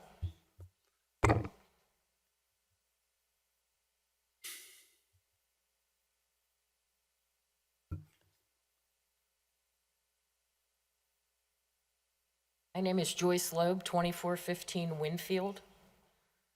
So from the back of my house, I see the Head Nut, Haverford Road, and Eagle Road. And I would like to second what the gentleman said about how old this study is, since it's pre-COVID. Because everything I've watched since I got to retire in 2019, it is not the same intersections. The state really needs to concentrate on fixing the drainage problems on Haverford Road and Eagle Road before it does something else. And then whoever studies traffic. Eagle Road during COVID, there are so many trucks on it. And I understand that that's the way you get up to Manoa Shopping Center or you get to the Blue Route. And with everybody who has things delivered by Amazon and there's just nothing but trucks now. When I first moved to Winfield Drive 30-some years ago, it was cars. It's now all trucks and ambulance. I have been to meetings on Madison Avenue in New York that are quieter than sitting on my deck. So whoever studies traffic, I would like to say that they should redo that study under the new circumstances, and they could probably spend their money a lot better. Thank you. Thank you, Joyce. For all you folks who are concerned about Haverford Road,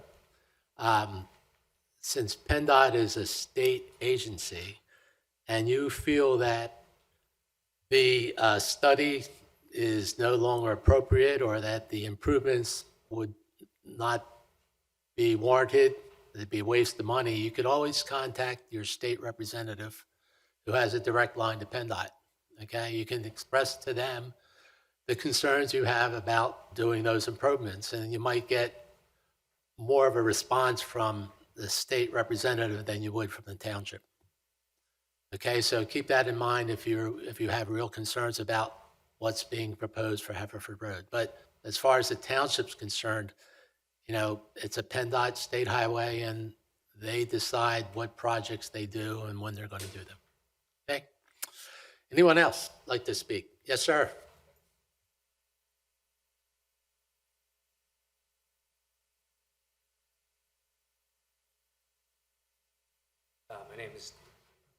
My name is David Brown. I live at 1-2 Ralston Avenue. David Brown? Brown, Browne. And I got the flyer that went around, and I just wanted to stop by. And I read through the comments from my area, and I thought it seemed like a pretty decent plan. Oh, thank you. You can stop there. Okay.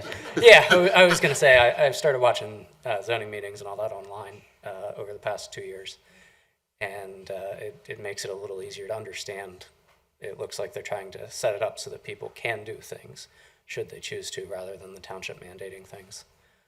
But I appreciated it, so I just want to. Well, thank you. We appreciate your comments. And I just, I'm sorry, Andrew, I didn't mean to interrupt, but I do suggest anybody that's here that missed the previous meetings, especially the one where the consultant for the comprehensive plan gave a presentation. It is available on our YouTube channel. So if you just Google Haverford Township, YouTube, it would be the Planning Commission meeting of, I believe it was June 9th. But there's also been other meetings. There's also a YouTube video of the Zoom version of the workshop that we did. There was an in-person workshop as well. Those were kind of post-COVID, so we did solicit comments after that. I believe that there was a second round of the survey that was sent out, kind of as a follow-up post-COVID as well. But that information is out there, and if you want to kind of catch up, I do suggest maybe taking a look at those for maybe further explanation of some of the things going on in the plan.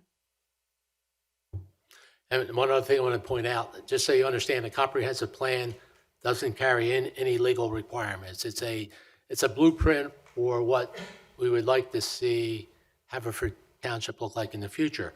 The comprehensive plan sets up goals, and then after the plan's done, then it's up to the township to modify their ordinances and regulations to make the ideas in the comprehensive plan work.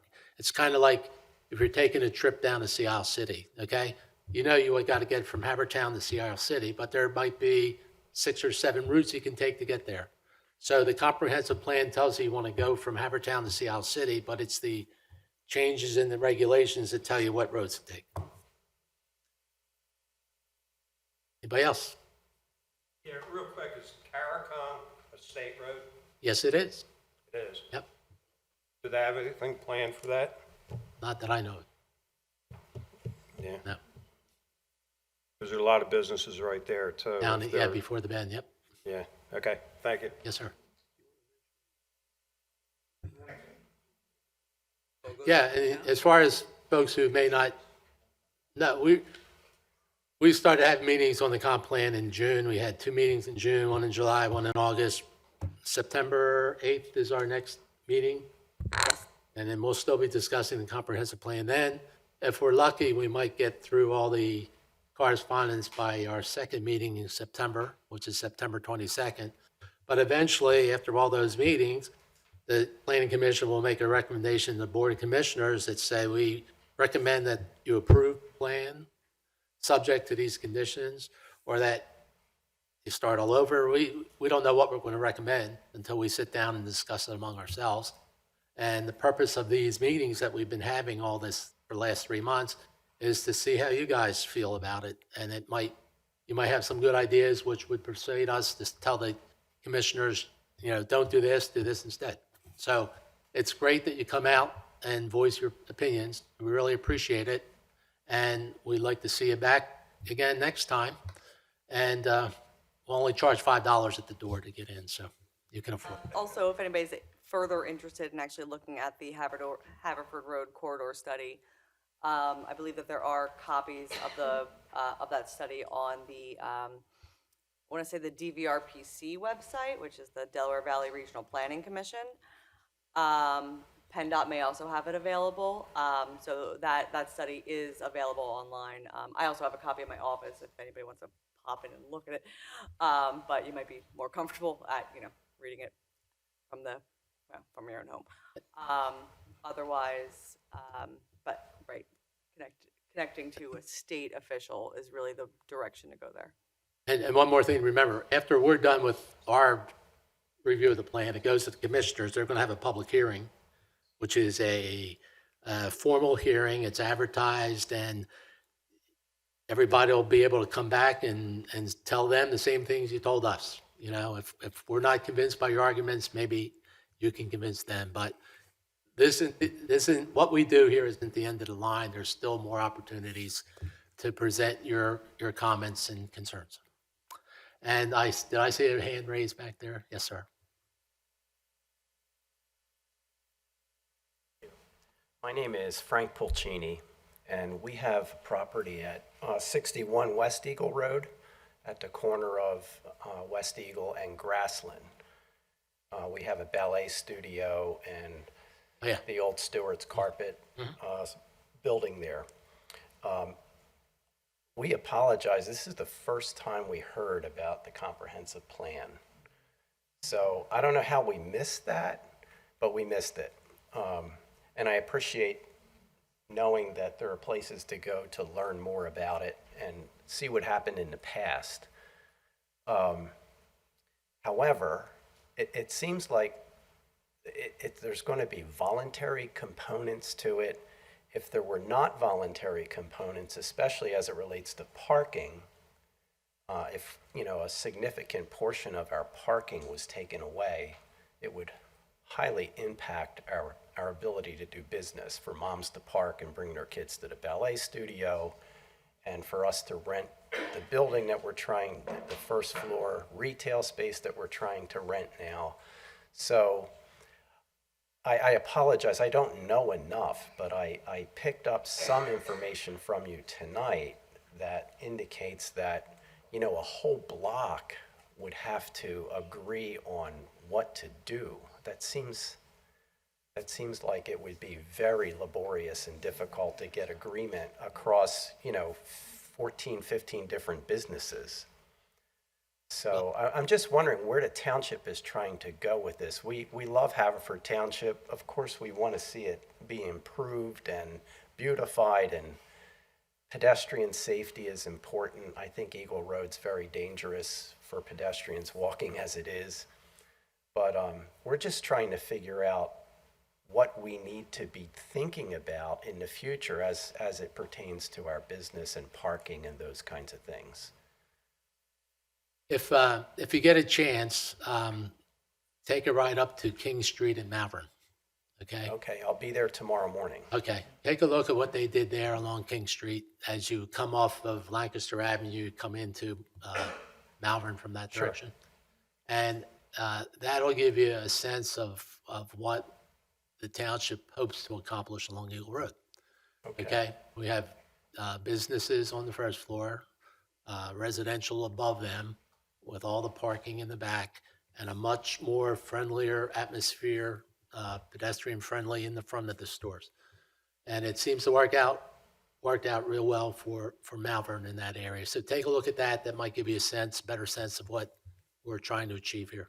Okay, I understand that. My thinking, I don't know if I'm perceiving this correctly, but it sounds like you guys are going to go through a process, and eventually you're going to decide on something. And then I'm wondering if something is just going to be, come down on all business owners, like an eminent domain. No, we specifically state in the report that we're not looking to do anything towards eminent domain. It has to be a combined effort from all the property owners who agree to do something. Okay. We're not trying to force anything down anybody's throat, but we think the plan that we're proposing would work out well. Yeah, thank you. Also, at the beginning of the meeting, Mr. Capuzzo said that the comprehensive plan in and of itself is not the force of law. It is not a statute. It's not a code. It's a blueprint. I'm picking that up for the now. future of the township. It's the goals and the aspirations. As Capuzzo said, it's the we want to get to the shore, but it doesn't say exactly what route. In addition, any kind of zoning change would be a whole process of proposal, initiation from this committee, from the township, commissioners, or citizens, which then would go through a process of hearings and ultimate approval of the commissioners. Absolutely, thank you. That helps a lot. Thank you. Okay, last one. Hurry up. Talk fast. So, my name is Chris Furl, and I have a business at 51 West Eagle Road. You were here last time, Chris? Yes, I was. Okay. So, I really enjoy listening to your expertise up here. I mean, it's just impressive, and I really enjoy your commitment and devotion to the township. But the one thing I notice is that when people say they don't know about it, and you people say people have been told about it, I believe both of you. But apparently, the efforts aren't working. And I hear people saying things like they're trying to sneak this past, and I don't ascribe those kind of motives to any of you. But I think maybe you need to rethink of how you notify people, because when somebody walks around the neighborhood with a flyer and everybody says, "What's this?" Why are they so effective at bringing these people out? And I got the notice this week. I talked to the other businesses on the street, and everybody was saying, "What's this? What's this? We never heard about it." So it's a changing world. The way you notify people may have to change. I don't know the answer, but I can kind of see the problem. I don't think it's pleasant to see people have suspicion about your motives, but I also think that the method you're using to communicate this, and I recognize it's a very, very steep challenge for you people. But if anything, I think you should be appreciative of whoever passed those flyers out to get all these people out, and take a look at their model and figure out, well, maybe we can get some volunteerism, have people knock on doors, something like that. I looked at the flyer. It's very neutral. It doesn't cast any aspersions on anybody. It says, let your voice be heard. And there needs to be, I mean, this is a better turnout than when I was here last time. There were Yes, it 5 is. people last Yep. time. But it still needs, you need to be standing room only. It's 50,000. No one on this board is responsible for distributing the information. understand that. We leave that up to the township staff, and Right, whoever they but use. if I were you, you should be frustrated by this. Well, because you guys are working so hard, but nobody hears it, but you think they are. well, this is the first time we're getting this response that people don't know about the plan.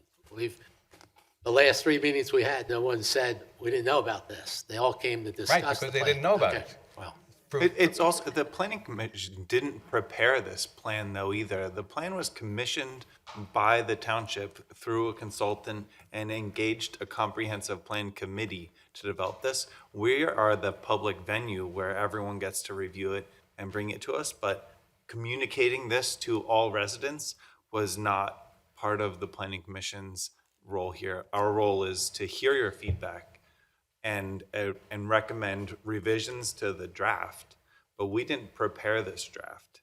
Right. I understand that what your role is, but I also, in your position, you would think that you would be, one of your highest priorities would be communicating this to the community, so you don't get this kind of mumbling when you say people knew about it. Because I spoke to probably 4 business owners this week, and everybody said, "Did you see the flyer? Did you see the flyer?" And this is Bacella's Deli. People in there like, that's kind of like town central. Everybody knows, and everybody's kind of caught. And well, that's just my. I know for a fact that one of the township's newsletters, the first page talked about the comprehensive plan. Right. And that newsletter goes to everybody at the township, okay? Right. Now, granted, that probably was before COVID, okay? And with the COVID break, I mean, you're laughing, but this is the story. I'm not kidding about this. All right, I know that went out. The township sent it out. It was in the newsletter, because I got a copy. So Okay? maybe. People read that, and they don't pay attention to Right, it. I understand. I understand that the barriers you're up against, but maybe you should, in your wisdom, because you're a bunch of bright people, maybe you should think about a different way to communicate to the council, so that you don't get these kind of mumblings. I'm open to ideas. How do we do that? I don't know, So- but You don't know? Not I yet. don't know either. Right. Okay? I'd like to make a comment. I am aware of the comprehensive plan, but I can understand that it wasn't, if you're not kind of tuned in to what's going on with the meetings, and let's be, like, most of you have probably never come to a planning commission meeting, and why would you, unless it directly impacts you?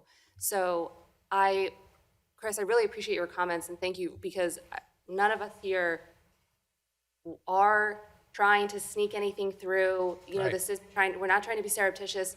We ourselves, as Jack mentioned, we did not write the plan, so we only just got the plan ourselves in its entirety ahead of our June meeting. So that's the first time that I saw the plan in its entirety. So we had a steering committee working on it. There was the consultant, there was some outreach. COVID certainly didn't help with it, but I just wanted to thank you for your comments, because I do just want to reassure everyone that we want this plan to be good, and we've had a lot of discussions, and not all of us on this Planning Commission board actually agree with some of the things that are in the comprehensive plan, so we have our own comments and feedback about it. Our role, though, is to review it, provide a recommendation to the commissioners, and ultimately it's the commissioners who will adopt the plan or not. And I know that there's revisions to be happening to the plan in the near future. I think your point, though, is very well taken, and I would, because we're volunteers, we have no role in being able to really share the word about this, so maybe I can put this on Kelly, and Kelly can recommend this to the board. But, I mean, I haven't really been seeing a lot of notice about it myself from my ward commissioner and her emails out to the community, so the fact that we're continuing to have these conversations at the Planning Commission, I'm on the Planning Commission, so I know that they're happening, but maybe this could be something that we can request our commissioners to be including in their email communications to their wards. Well, and also, I'm sorry, one thing you can recognize that obviously somebody canvassed the Haverford Road corridor, because there's a lot of people here from that. There's one of the things I love about Havertown is the spirit of volunteerism, and you have some organizations. Maybe you can engage them and say, hey, can you guys canvass this neighborhood? You probably can't have 10% of the township canvass so far, and look what you got. I mean, could you imagine if you could get 10 times more? So I'm volunteering other people to do something. So so again, because we can't direct that to happen, so we can make the recommendation. I'm not saying direct, I'm just saying suggest. But I think if possible, take your very thoughtful comments to the commissioners as well, to let them know that they need to be doing a better job to help get the word out as well.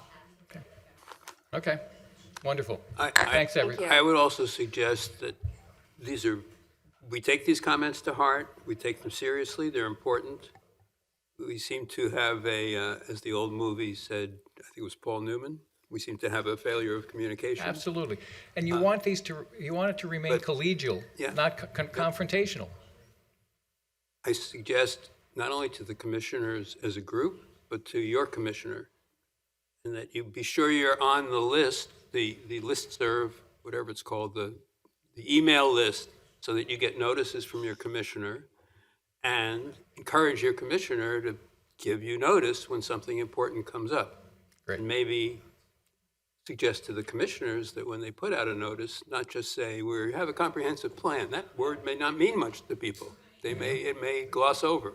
But how about, we're considering changes in the zoning and parking and parks, et cetera.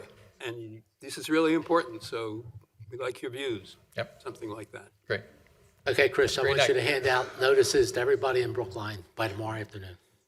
Okay, that's your job. Thanks. Thank you, Chris.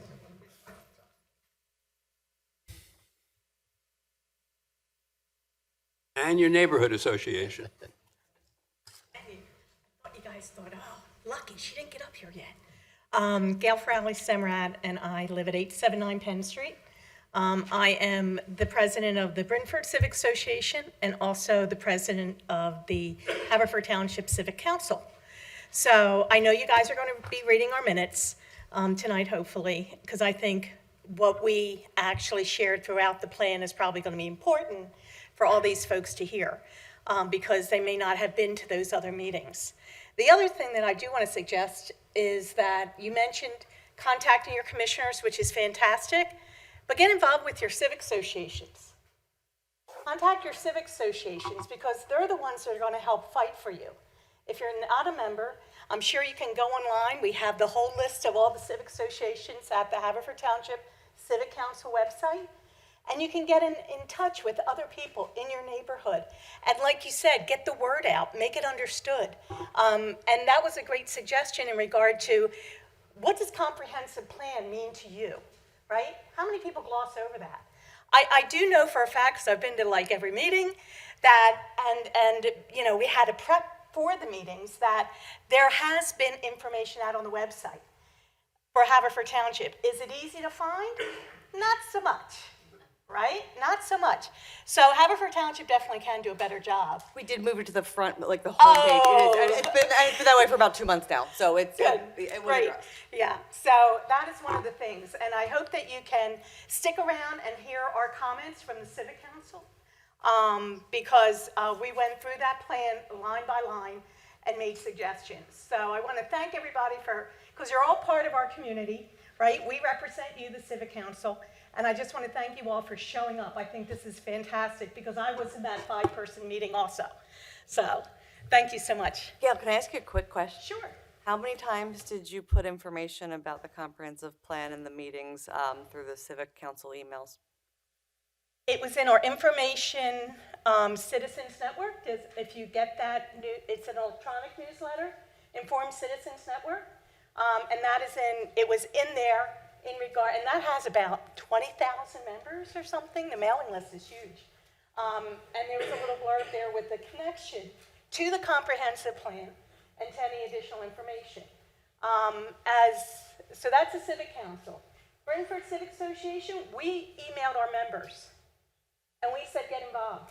Listen, you got to go look at this. You got to see how is this going to affect you. And we have 2 major parks. We have Preston and we have Polofield. So we are very concerned about the Parks and Rec section, right? And the community and the traffic and everything else that all you guys have been mentioning today. So I do say that even with the Civic Council, that we did have an annual meeting in June, and we had Civic Council representatives that they were like, what comprehensive plan? And we were really pushing for them to go read it, go understand it, get it out to your people so that you can get feedback. So it is true, whoever said it's all about communication, absolutely. I think we could all do a better plan. Now, every one of you, I expect you to go out and talk to your neighbors and talk to your friends that live in the township and enlighten them too. Because like who said, standing room only? I think that's a great idea, right? Get everybody informed and understanding. And these guys have been working really hard all summer. So, and as you said, we still have more meetings in the fall. So thank you so much. All right, we pushed you off last time, so we're going to give you a chance if you're ready to go through your letter. Okay. We're just scrambling here to get copies. Does everybody have a copy of the June 21st memo from? Okay. You have it right there. Just to make you understand what happened is my vice president, Ben Vaughn, and myself came and presented Nice to have it. what we would consider our interpretation, our comments, our suggestions for the comprehensive plan. Because we had we went through those 90 pages and went, oh, I don't think so. I'm not sure about this. Or this could be improved. Or you know what, that really wasn't clear. What did they mean by that, right? For those of you that have read it. And we ended up putting an electronic copy together and we forwarded it on to the board so they would have a permanent copy, as long as it also being recorded. So if you go back to one of those early meetings, you'll actually see the recording of the You want to make copies? presentation. The Civic, yes, HTC, it's the Haverford Township Civic Council. That's what. And that's the website. Hey, guys, Welcome. we want to make sure everybody gets a chance to hear this, so we have to be careful. Kelly just went out to make a couple extra copies, so we'll have, do you have your copy? Okay. I don't have a copy, I thought you were just going to read it, Okay, like you did the others, like we did the other week. night? Okay, Yeah. we'll do that. All right, thank you.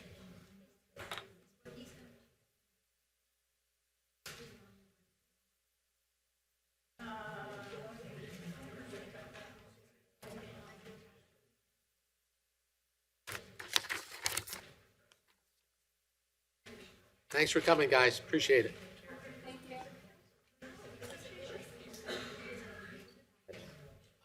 I didn't get that.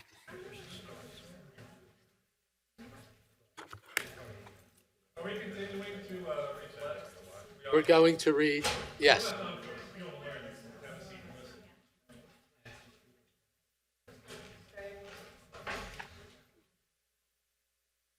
I know.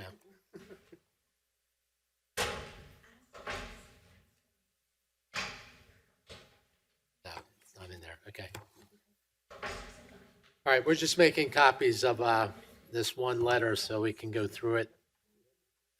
We didn't get a chance to do it at our last meeting, and I promised that we would get to it tonight. So I want to make sure that we give it the proper attention that it's due. So as soon as Kelly gets back, she'll give out copies and we'll move forward. Anybody need a break? I will. Why don't we take like a 5-minute recess? Use the restroom if need to or anything like that. We'll be back in 5 minutes. Start it again. Oh, we're recording. Okay. So, what we're going to consider this evening is the letter from the Haverford Township Civic Council dated the 21st of June. And so, what we did with the other comments we received was we went through each letter point by point, and we discussed our feelings in regards to this specific comment. The first comment in the letter basically says we did a halfway decent job. The plan is laudable and responsive to citizens' hopes for the township. So I guess we're okay that we don't need to discuss that any further. Second comment suggests that the plan could go further in specifying, prioritizing, and charting a course toward intended future development objectives.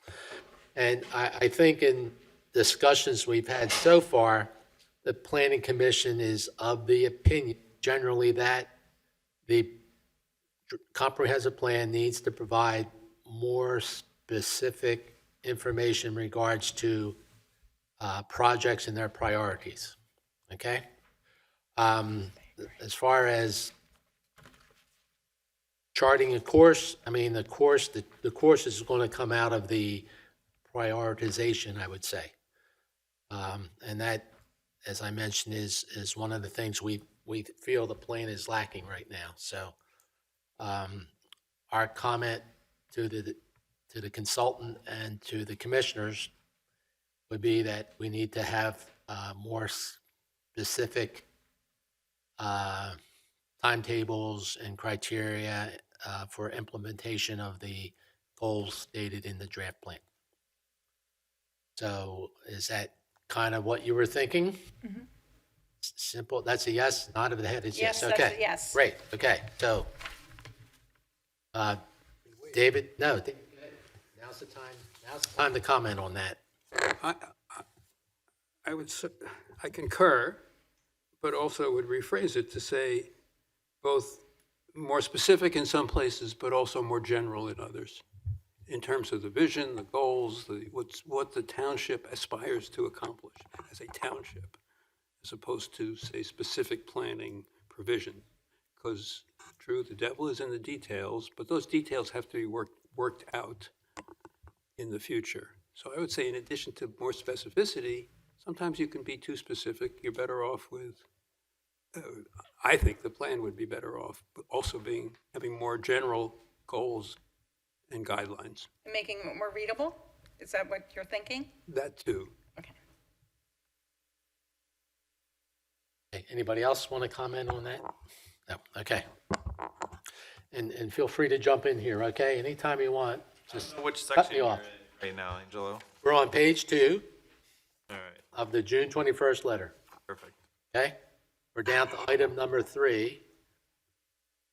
And their comment is additional specific areas of the draft comprehensive plan, additional review is suggested.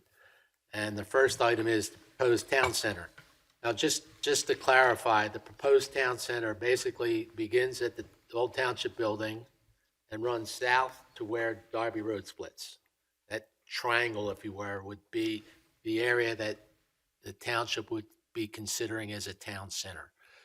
The focal point would be the township building, but the problem becomes, what good would the township building, how would it serve us best? Would it serve us best as a building that's used for commercial? Would it serve us best if we were to demolish it and build a parking lot, a service parking lot, with the intention that maybe in sometime in the future, we build a parking garage there? Or the hope is we can find some adaptive use to that building that would make it an attraction point for the township. Ideally, like a museum, a Haverford Township Museum, that would be a good idea, but how many people are going to go to that?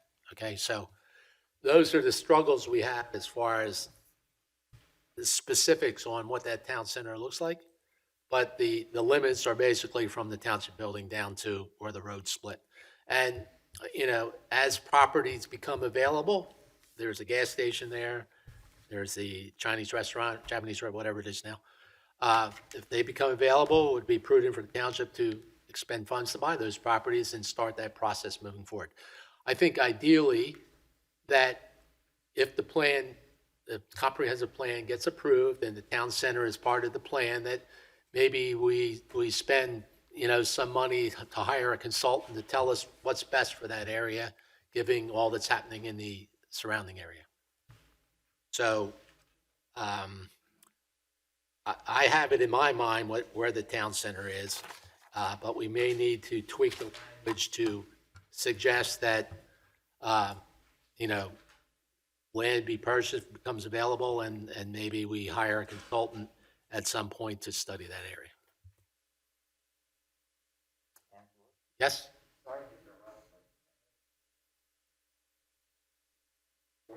Yep, we're recording.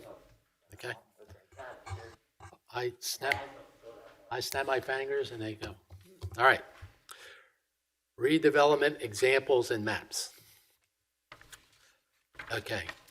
As far as the redevelopment goes, I assume you're talking about the areas along Haverford Road and Eagle Road. Okay. All right. And then as I explained at the meeting tonight, if you want to use an example, use King Street and Malvern. Okay, where you basically redeveloped a whole block,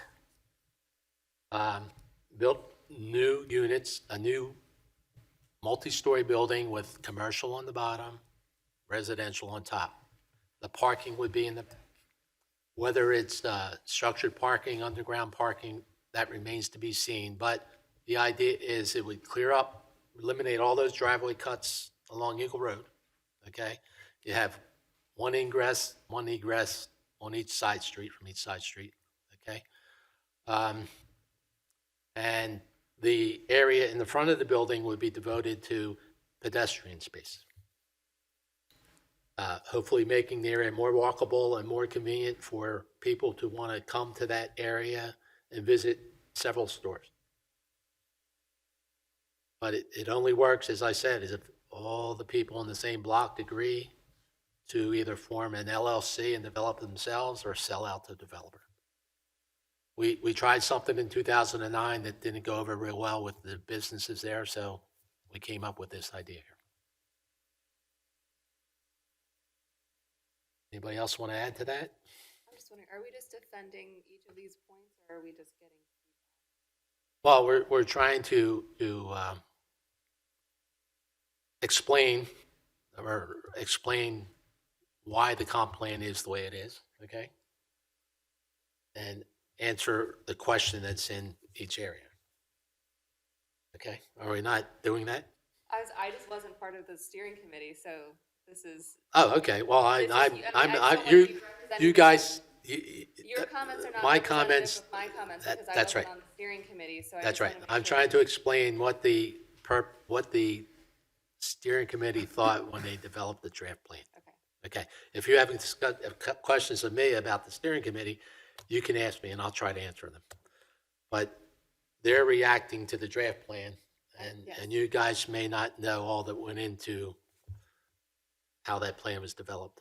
Angelo, I might add that you're giving what for me is a very fluent explanation of the comprehensive plan, and to the extent that it's being rewritten and tweaked, if it spoke in your voice that way, it would be, I think it would be a much healthier, robust document.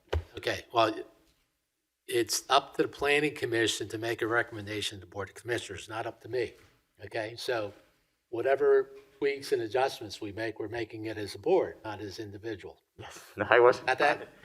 I just think, Angelo, that you're explaining it better than the comprehensive plan explains it, to lose. That's what I was trying to say. I think you're explaining the intent behind it, but obviously, since the feedback is being received, it's because the intent didn't translate on paper in what's actually written. Okay, if that's the consensus of the planning commission, that's fine. Well, I don't agree with that, okay? But I might be too close to it also. I'm sorry, I read the comp plan and I didn't have any trouble understanding it, but then again, I knew what it said before I had to read it, so. We'll work out the wording if that's all it is, but I wanted you guys to understand what it was supposed to mean. If it doesn't come clear, then we have to make it clear. Appreciate that. All right. Thank you. Discussion of specific neighborhood. Okay. When you look at the comp plan that was done in 1970, whenever it was, there was a lot of effort spent on talking about neighborhoods. You know, what Brookline was like, what Penfield was like, and you know, it was kind of informational, but that's about it. Okay, so the steering committee felt that it would be better to use the resources available to the committee and not go through a neighborhood by neighborhood description of what the neighborhood was like. We felt that people who lived in the neighborhoods knew what their neighborhoods were like. They didn't need to read it in a report. And we would focus on those areas of the township that we felt that change was specifically needed. So that's why we don't have the neighborhood by neighborhood discussion. It was strictly a matter of how best to use the resources that were available to us. Okay. If there's some, and a lot of what we did was based upon the responses that we got to the questionnaires. You know, people said, these are what we're concerned about. So we tried to focus on those things as opposed to, you know, talking about how wonderful a neighborhood Brookline is and what have you. On a side note, I would be interested to know what the breakdown was for the respondents to the questionnaire. Like, was it heavy in what we consider center of Havertown, this area, or was it heavier in some other pockets of the township? Because as you mentioned, each neighborhood is unique. It has its own character, and we're trying to preserve that. And the, you know, just looking at Brentford with all the non-conforming businesses, with all the different fights that we have to fight when it comes to zoning and different things, like many of our sister civic associations. I understood from last meeting that I was at that you don't want to have this broken down into neighborhood by neighborhood. But I still think that it would be beneficial to still kind of give an overall synopsis of what each neighborhood has, whether it's parks or businesses or nonconformities or rentals or whatever the case would be, so that, because we're not the same. We're all not the same in Haverford. So to say that you can make a general statement for Haverford Township neighborhoods, I don't think that that's really the best way to explain the township on a whole. So that's something that is organically changing though at all times, with all the development and with people coming into the township and people leaving the township and the age of the, you know, we have this gentrification in different areas. So for us to define any of that in the comprehensive plan, I would object to defining that. What I wouldn't be opposed to doing maybe is including an exhibit that says there are 10 civic associations and these are the civic associations, so that if anybody's reading this and they want to know where to go find more information about what a neighborhood might consist of at that time, that's a reference, but it shouldn't be something that is necessarily something that we're defining as a township. This is what that neighborhood is, because it might not be the same as it was 3 years ago, and it's not going to be the same 3 years from now. I think I can, if I could pick up on your point, if you don't mind. I think the concern I think there's two pieces here. One is just one of the things that we've been in touch with as the Civic Council because of the structure of our group, because we are made up of constituent organizations. We have representatives of the local community, whether it's Oakmont or Penfield or what have you. We have those representatives on our board, so we're a little more in touch with that feeling that they want to see recognition of their group reflected in the plan, whether it's going to be part of the development plan or not. It's partly just seeing that it's there. But the other piece is the concept of character creep. Let's think back to, we were talking about sort of sidewalks at the beginning of this meeting. The first sidewalk that goes in on Darby Road is going to make it easier for the second sidewalk that goes in on Darby Road. And right now, we have an interestingly organized township. We have 10 business districts. Everybody has their own park. Everybody has their own neighborhood. They're all little gems clustered around each other. And then we got a big thoroughfare that goes right through, like a plus sign. What comes through in this plan, whether that was the intention or not, is more of a core and periphery organization where the rural aspects are more rural and the central aspect is more subject to redevelopment. And that's kind of a different concept. And that poses a lot of change in sort of a more defined area where that character creep can start to affect the neighborhoods. And so I think what we're looking for is a counterbalance to that. We don't want to have these little changes. And that's exactly what the comprehensive plan is for, to make sure that kind of organizational character of the neighborhood doesn't get lost, because that's part of who the township is. So that would be my response. But thank you.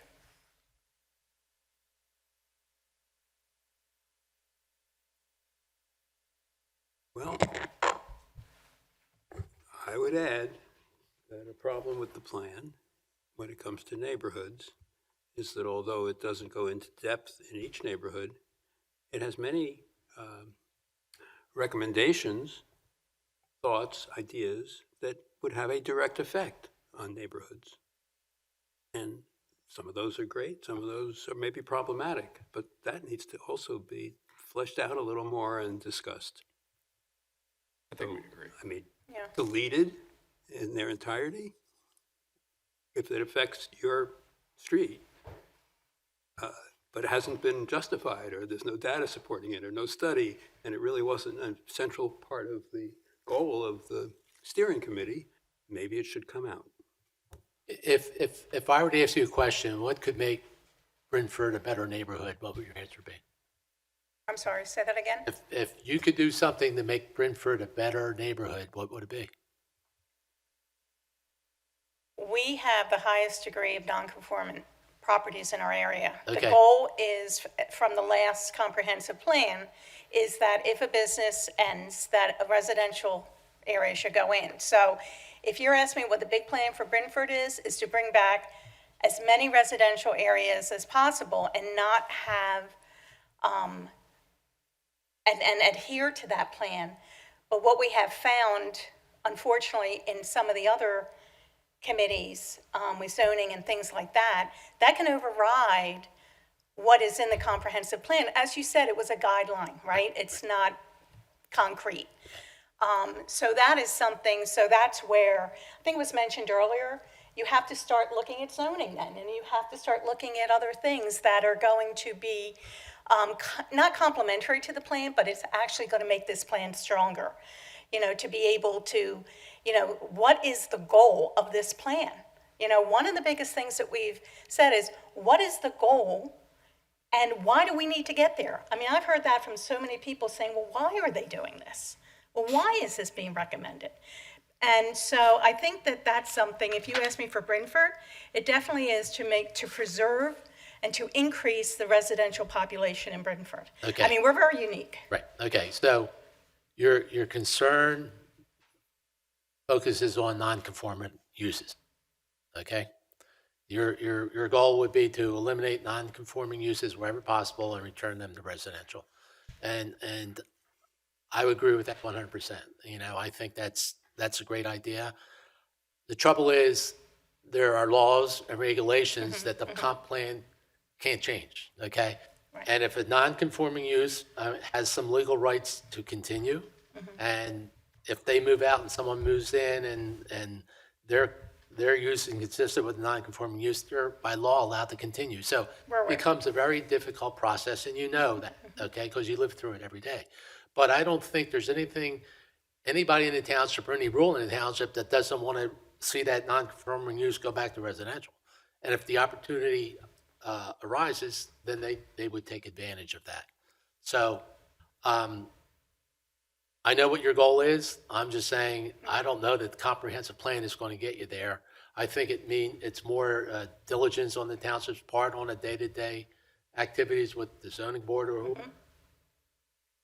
That can be a goal. And I also want to add to that is the whole idea of the walkability and the traffic and the bicycles and all those things that are very important to a lot of the members at Brentford Civic Association. I appreciated, Ben, your comment about, because it kind of helped me put into thought some of the things that I thought about too. So putting aside the, previous comp plan had different sections for each of the neighborhoods.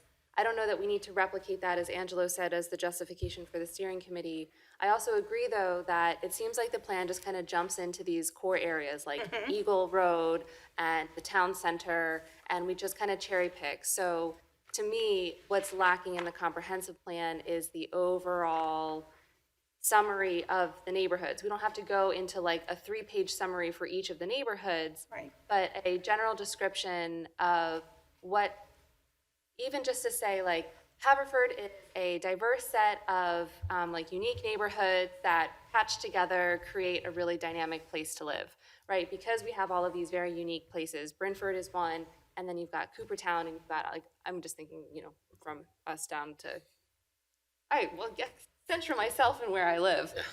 But that, I agree that I agree that there should be more detail, broadly speaking, and then get into the rationale as to why we're focusing on these particular areas to look at potential policy goals and development objectives for the future. So that would be, and that's kind of a general comment of mine writ large, because yeah, the fact that we do have like these pockets of neighborhoods that make up the whole township, as opposed to we are not a city center with the then diminishing kind of rural on the fringes, but that we are kind of pockets of various different types of development.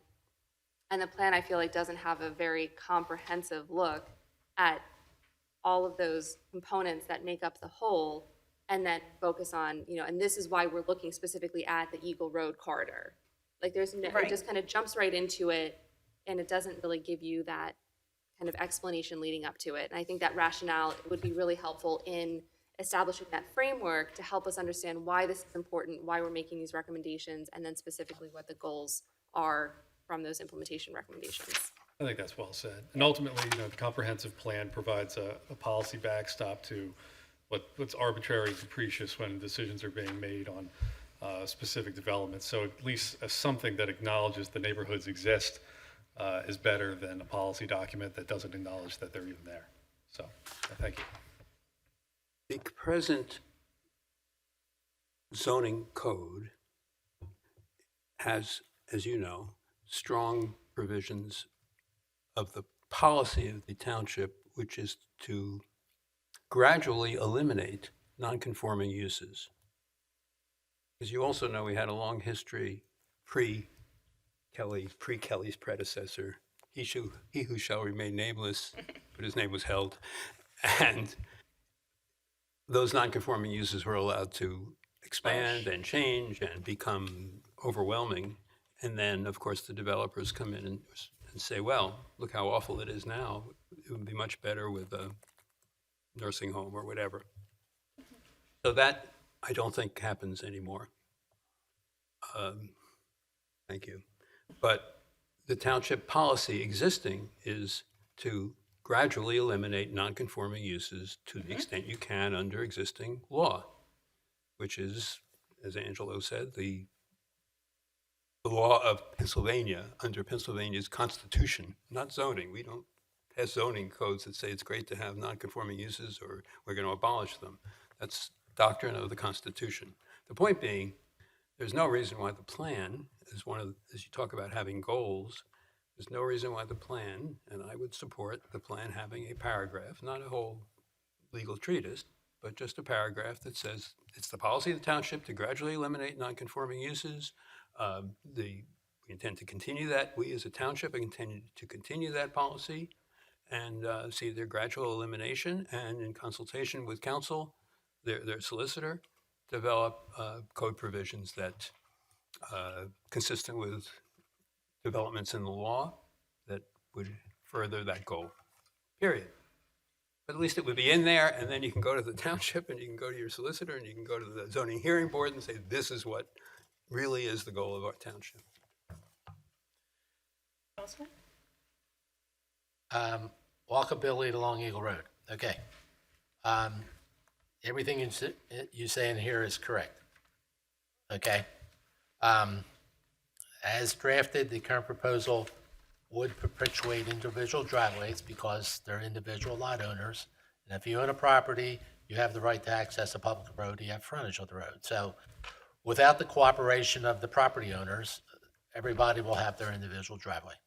In 2009, the township tried to develop a plan for Eagle Road and also Haverford Road where people would share parking and eliminate driveway cuts and have ingress and egresses off the side street. And none of the individual business owners were interested in it. They wanted any part of it, and they made a big enough stink about it that the plan never got implemented. So we can go back to something like that and know that we're doomed for failure, or we can try something completely different. And what will make this work is basically people are going to, hopefully, a developer will come in and offer you an amount of money you can't refuse. You know, that's the only way it will work. Unless there's a group within a block who see vision and say, let's get together, form an LLC, and we'll do it ourselves, okay? But without the cooperation of every property owner within a block, it's going to stay the way it is. And unfortunately, there's nothing we can do about it, and I can guarantee the township's not go in as part of an eminent domain process and rebuild the area. So it is what it is, but we offer a plan that hopefully will be successful. But even if it is successful, we still have to develop regulations that ensure that we don't create additional traffic problems. We provide sufficient parking, and we make the area pedestrian friendly so we achieve all the goals without hurting anybody else. So I don't know that we can change anything in that part, and just keep our fingers crossed that somewhere along the line, someone will see the light.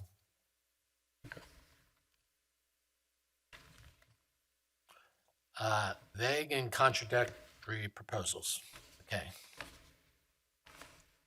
I think we had some discussion about this from previous comments that we received. The idea of combining zoning districts was not really something that the steering committee was focused on. It was kind of like a suggestion from the consultant.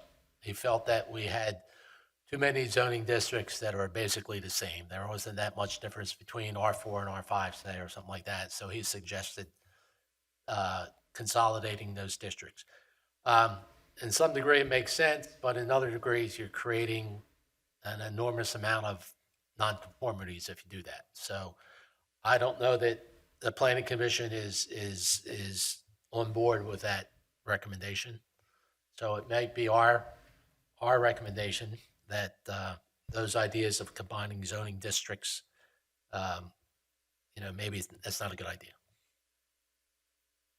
My only comment on that is that I'm wholly opposed to the comprehensive plan legislating zoning change.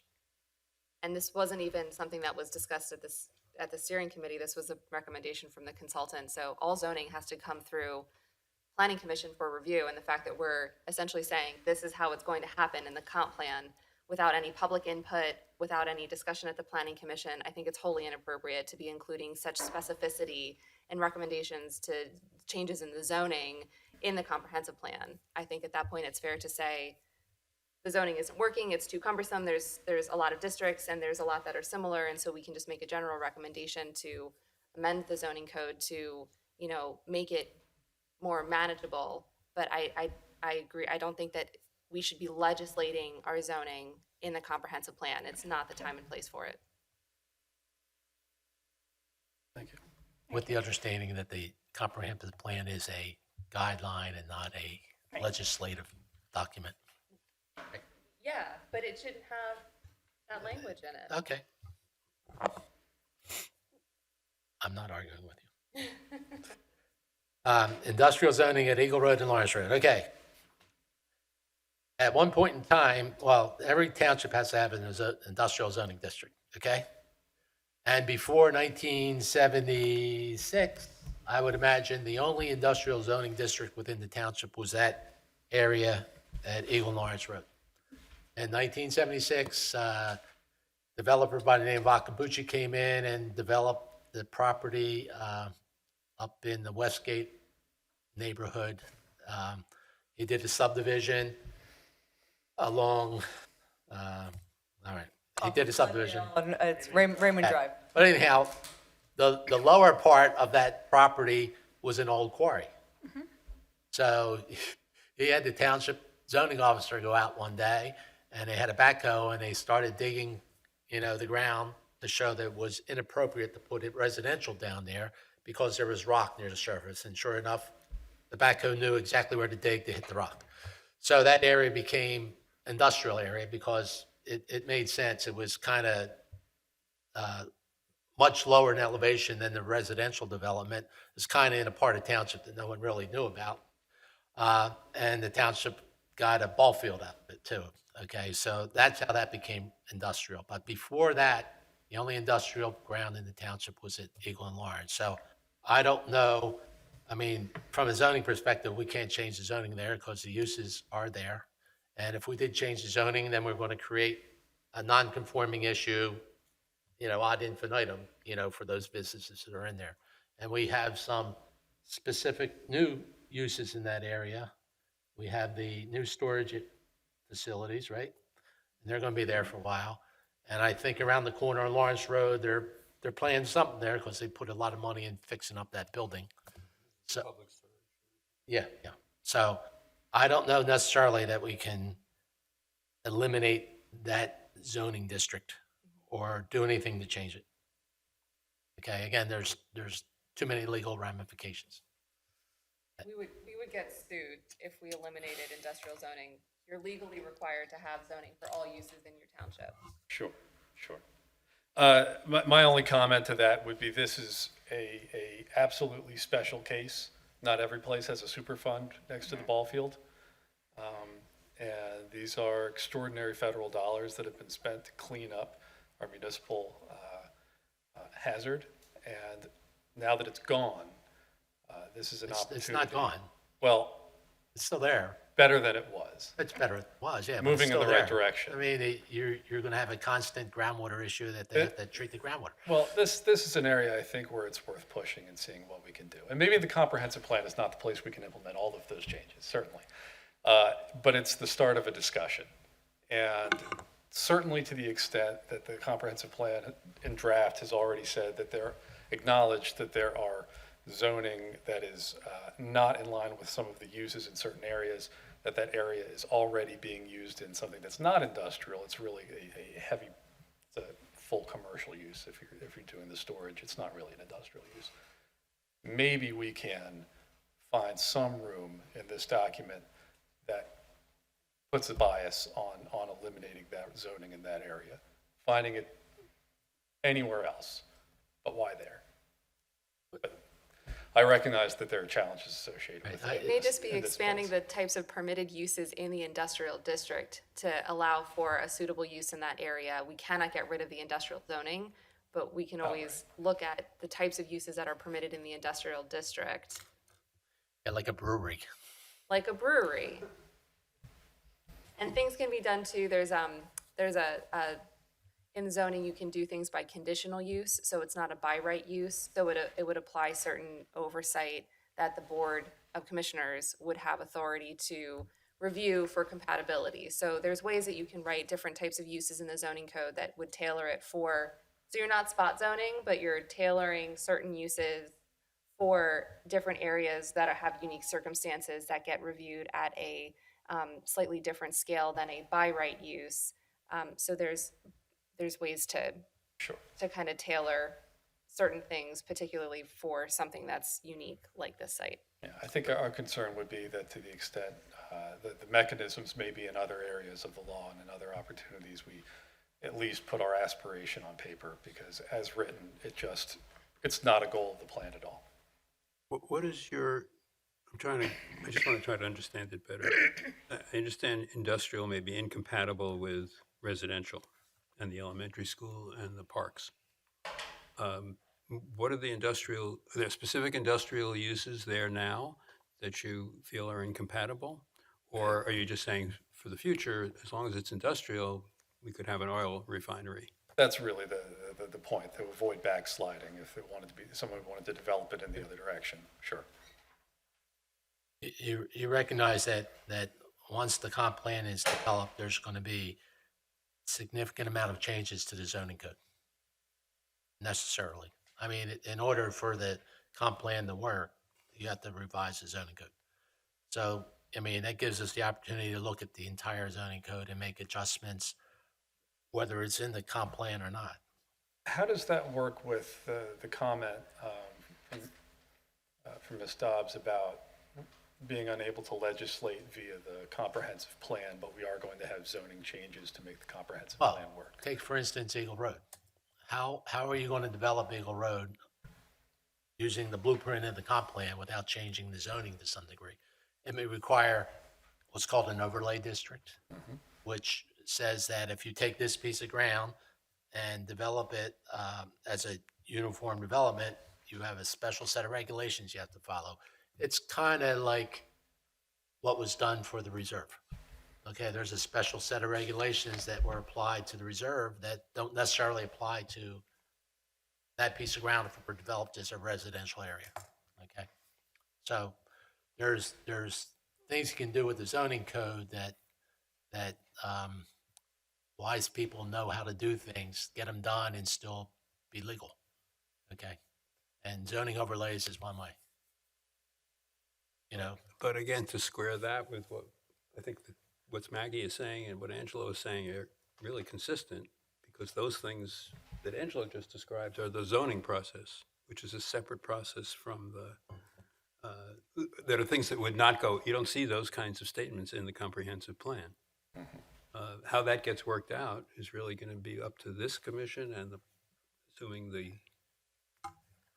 commissioners of the township ask the planning commission to do the rezoning, it's going to come to us, and we'll be looking at the comprehensive plan for general guidelines, for a blueprint, but the specific way to accomplish it, how you get from here to the Jersey Shore, has got to be worked out in the future. the real effort is going to come in after the comp plan's adopted. That's where all the work's going to be done. Okay, I mean, it's great that we're having all this discussion and things like that, but you know, the nut to crack is going to be when we start trying to implement what the plan recommends. So, personally, I just say personally, I don't know that we can do anything about industrial zoning at Eagle and Lawrence Road. But that doesn't mean that during the zoning revision process, we can't look at the uses in that area and either expand them or modify them so that it doesn't have quite the impact on the adjacent uses. All right, thank you for the feedback. Okay, so we got some notable omissions. And I don't know how to address those, to be honest with you. All right, where'd you get your list from? Another comprehensive plan? Yes. Okay. Yeah, we reviewed several and took ideas from those plans. Right. I would say we were kind of limited with resources. That's a nice way to put it, as far as how much we had to spend on this comprehensive plan. And having an 18-month break because of COVID didn't help that situation. I don't know if we've reached our limit, going to go over the limit or what, but I don't know how to answer any of these, whether or not that's an important requirement for a comp plan, if that's a legal requirement. I can't imagine that our comp plan doesn't meet the legal requirements established by the municipality planning code, okay? Does all this information help? I don't know.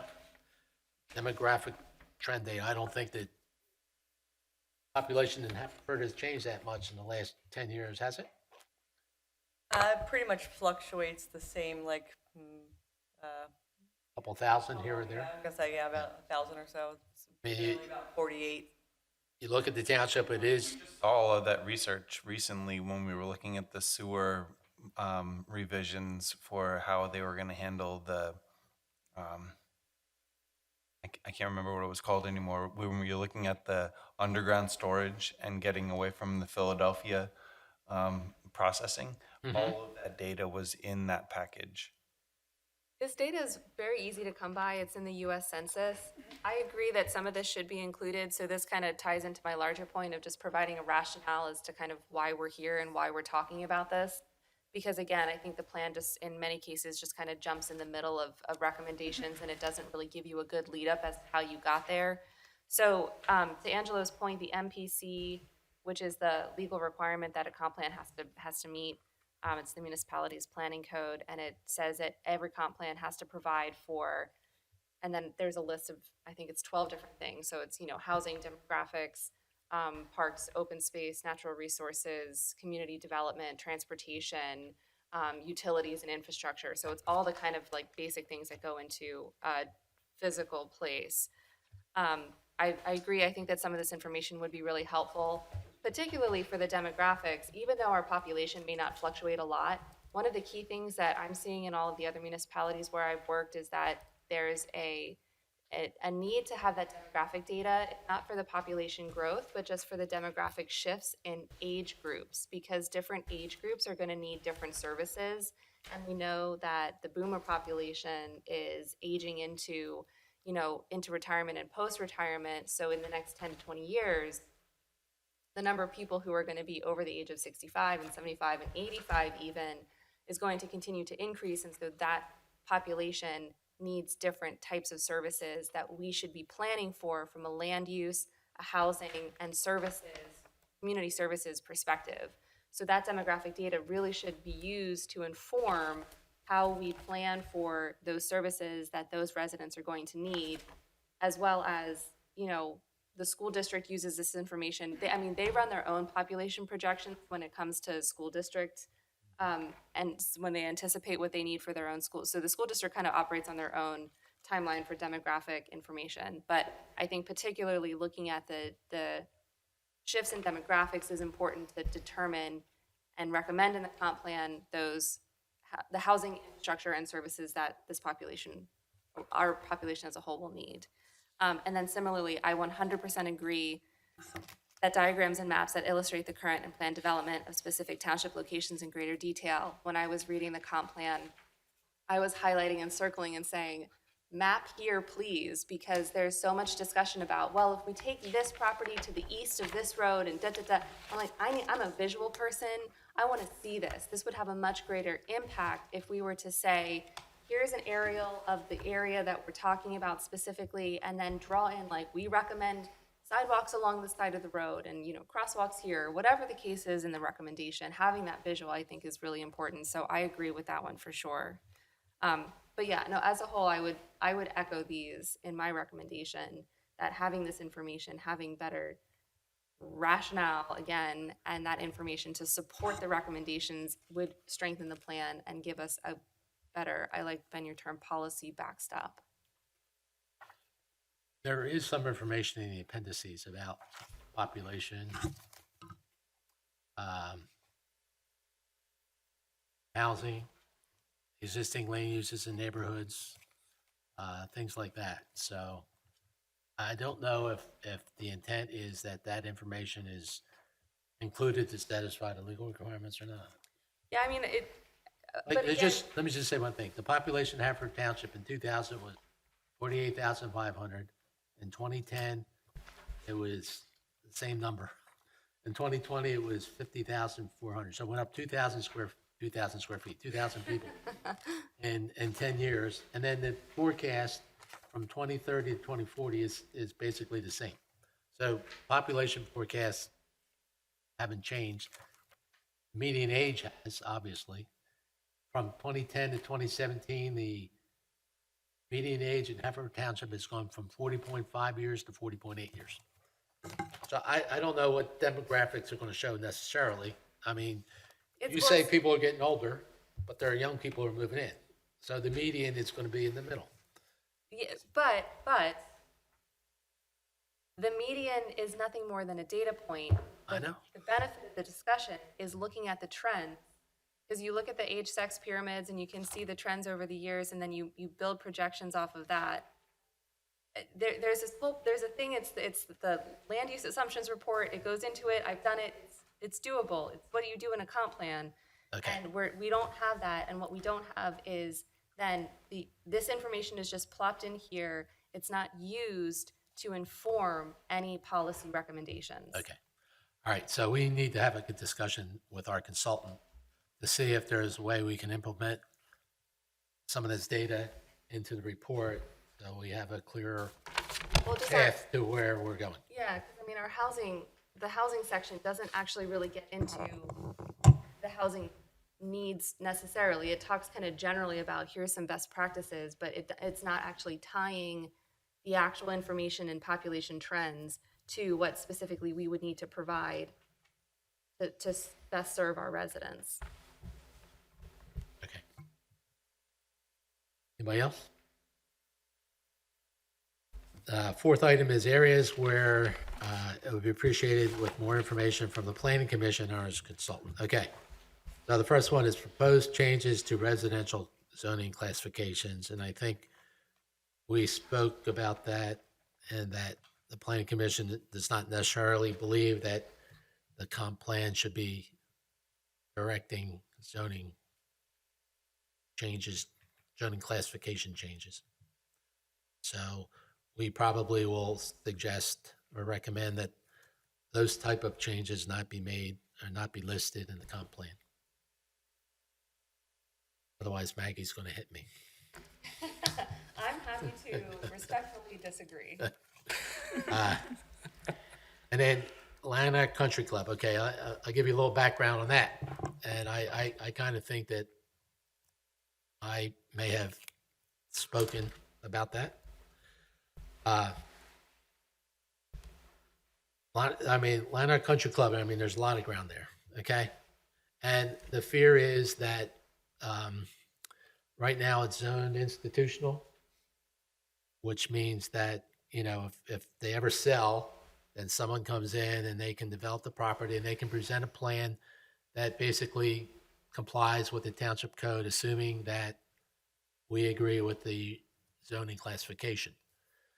And my guess is someone would want to come in and develop it probably in like an R4 type of setting, another Brookline, if you will. Just take Brookline and move it over to Lanark Country Club. And I felt that it would be in the township's best interest to have a special zoning requirement so that we kind of take something, that type of development off the table.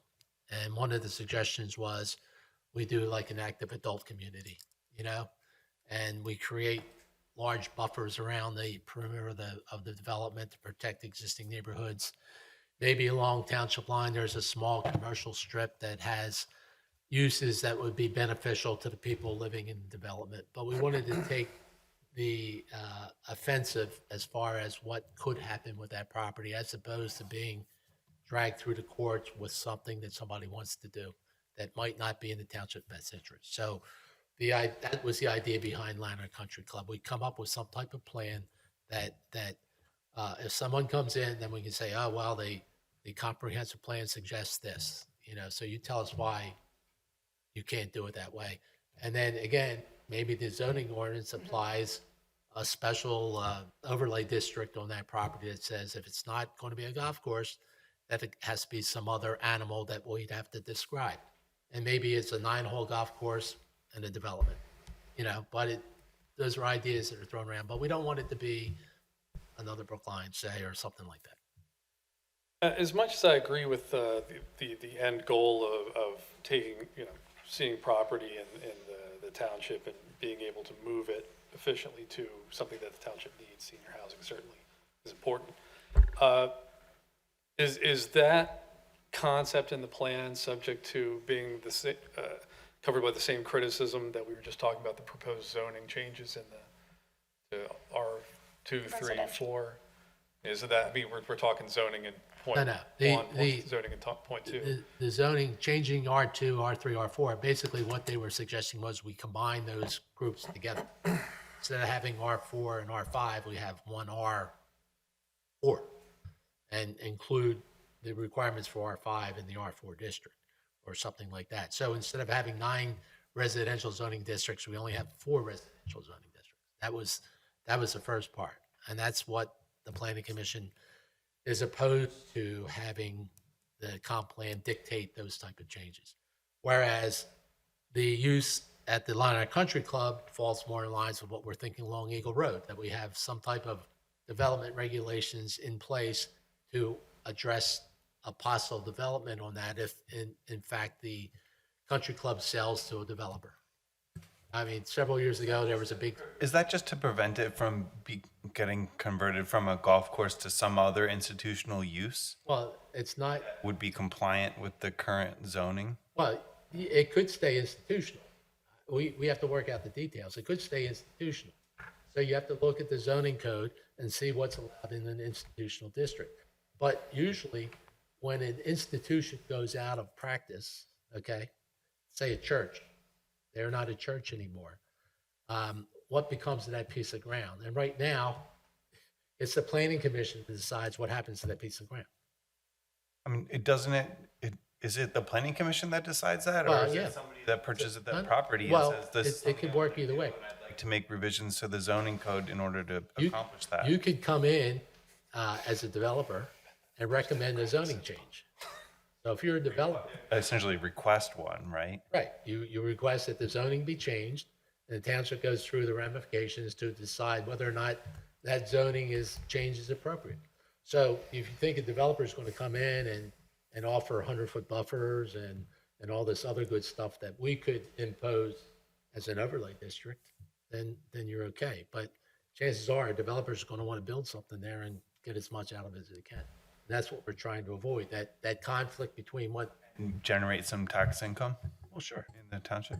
Oh, that's a goal, unless you want to pay more taxes. But yeah, one of the goals is to increase the tax base, sure.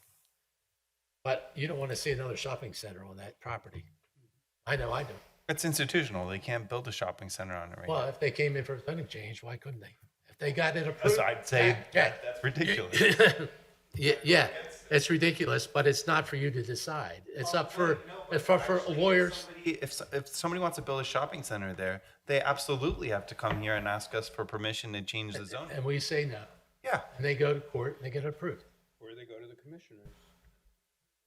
So I think maybe instead of speculating on hypotheticals, I think the wording in the plan was a little bit kind of prescriptive, similarly to how the other zoning was kind of coming across as prescriptive, and that we will be zoning the golf club to senior housing and senior housing only.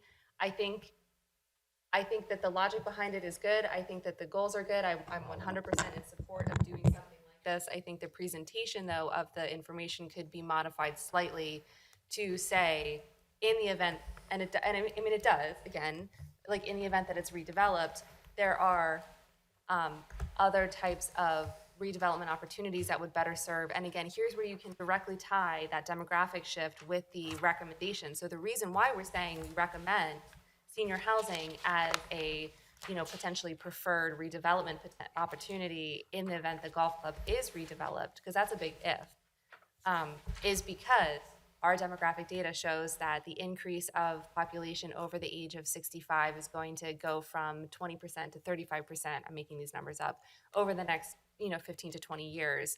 And so there's going to be a greater demand for senior housing. So it's literally just tying that information then to why the recommendation is happening. So this one in particular, I thought was was fine conceptually, needs to be, I think, presented in the plan with a little bit less authority as like, this is what's happening. Because we don't know that yet. We still have to talk about that. But the recommendation is consider opportunities for enhancing the zoning potential for this property to enable certain types of redevelopment that is necessary to service the needs of the aging population in the township. And I appreciate that. And I think that was something that we were trying to get at. Maybe, I think our focus in writing this letter was originally targeted towards Eagle Road, I think, when we talked about the concept, but the idea of doing a redevelopment district or an overlay district, that next step, sometimes the plan is not expressed about when that's the recommendation, what is the next step. It looks like it's left alone as the plan is drafted. Sometimes that's not the case. So maybe some more clarity about the mechanisms in these various places we've listed is what we're really seeking. And just for your, I mean, again, the plan is a guideline only, it's a recommendation. We could choose never to move forward on any of these recommendations. The goal, though, is to come up with things that we will implement. So then the next step would be to then dive into all of these zoning changes, as Angelo explained, because in order to effectuate some of these changes, the zoning has to be updated. The plan is just identifying those areas where the zoning code would need to be updated in order to enable those positive redevelopment opportunities to occur. But it's also not mandating that those redevelopment opportunities occur. It's essentially saying if and when this happens, or if and when there's an opportunity for the township to be able to step in, or a private developer to step in, however it ends up, that the zoning is ready to go, and we have this as a guideline to say we would like to see these changes happen.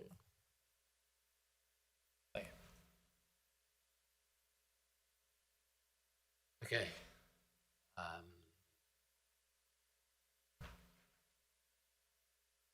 I guess the rest of that comment was related to the senior housing, and again, all of those questions aren't meant to be answered through this, so I feel like these are good questions to bring to the table when we actually start discussing zoning changes, but I don't think that the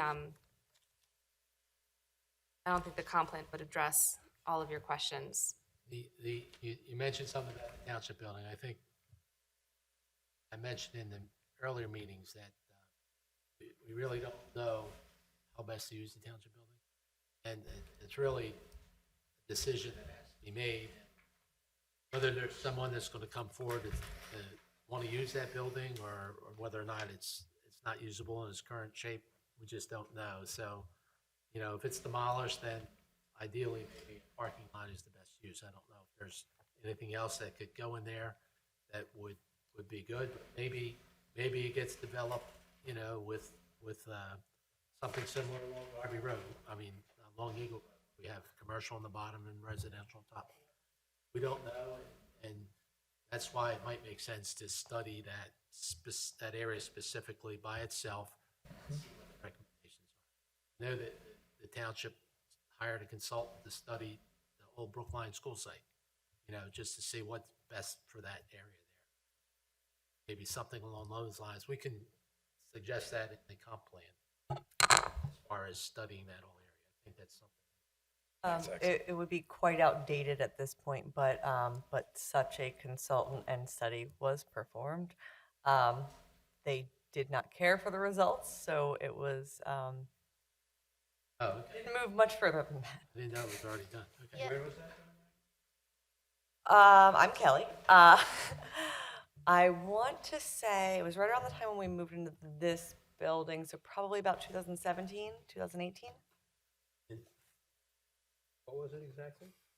It was a study, it was a future use study for what would be the most appropriate and best use or adaptive reuse or use of that site.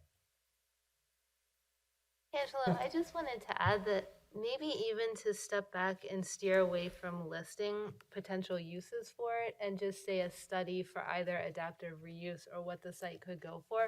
Because I really would like to eliminate the suggestion of a parking lot, because if that small triangle is to be the town center, putting a parking lot as a feature point of your town center, even if it's a parking deck, is just not the most attractive and celebrated use of space, especially because we have so little open space or community space to work with.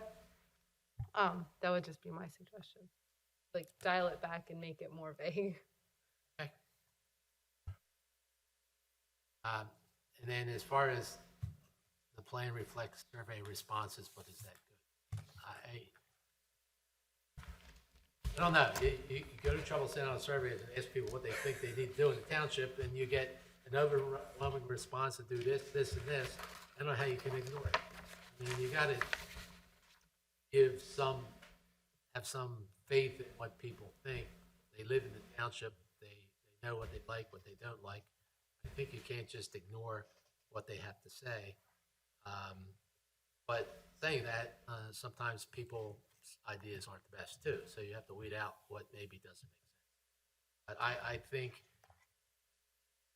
how do you go about starting a plan without getting some sort of direction? And direction came from the survey.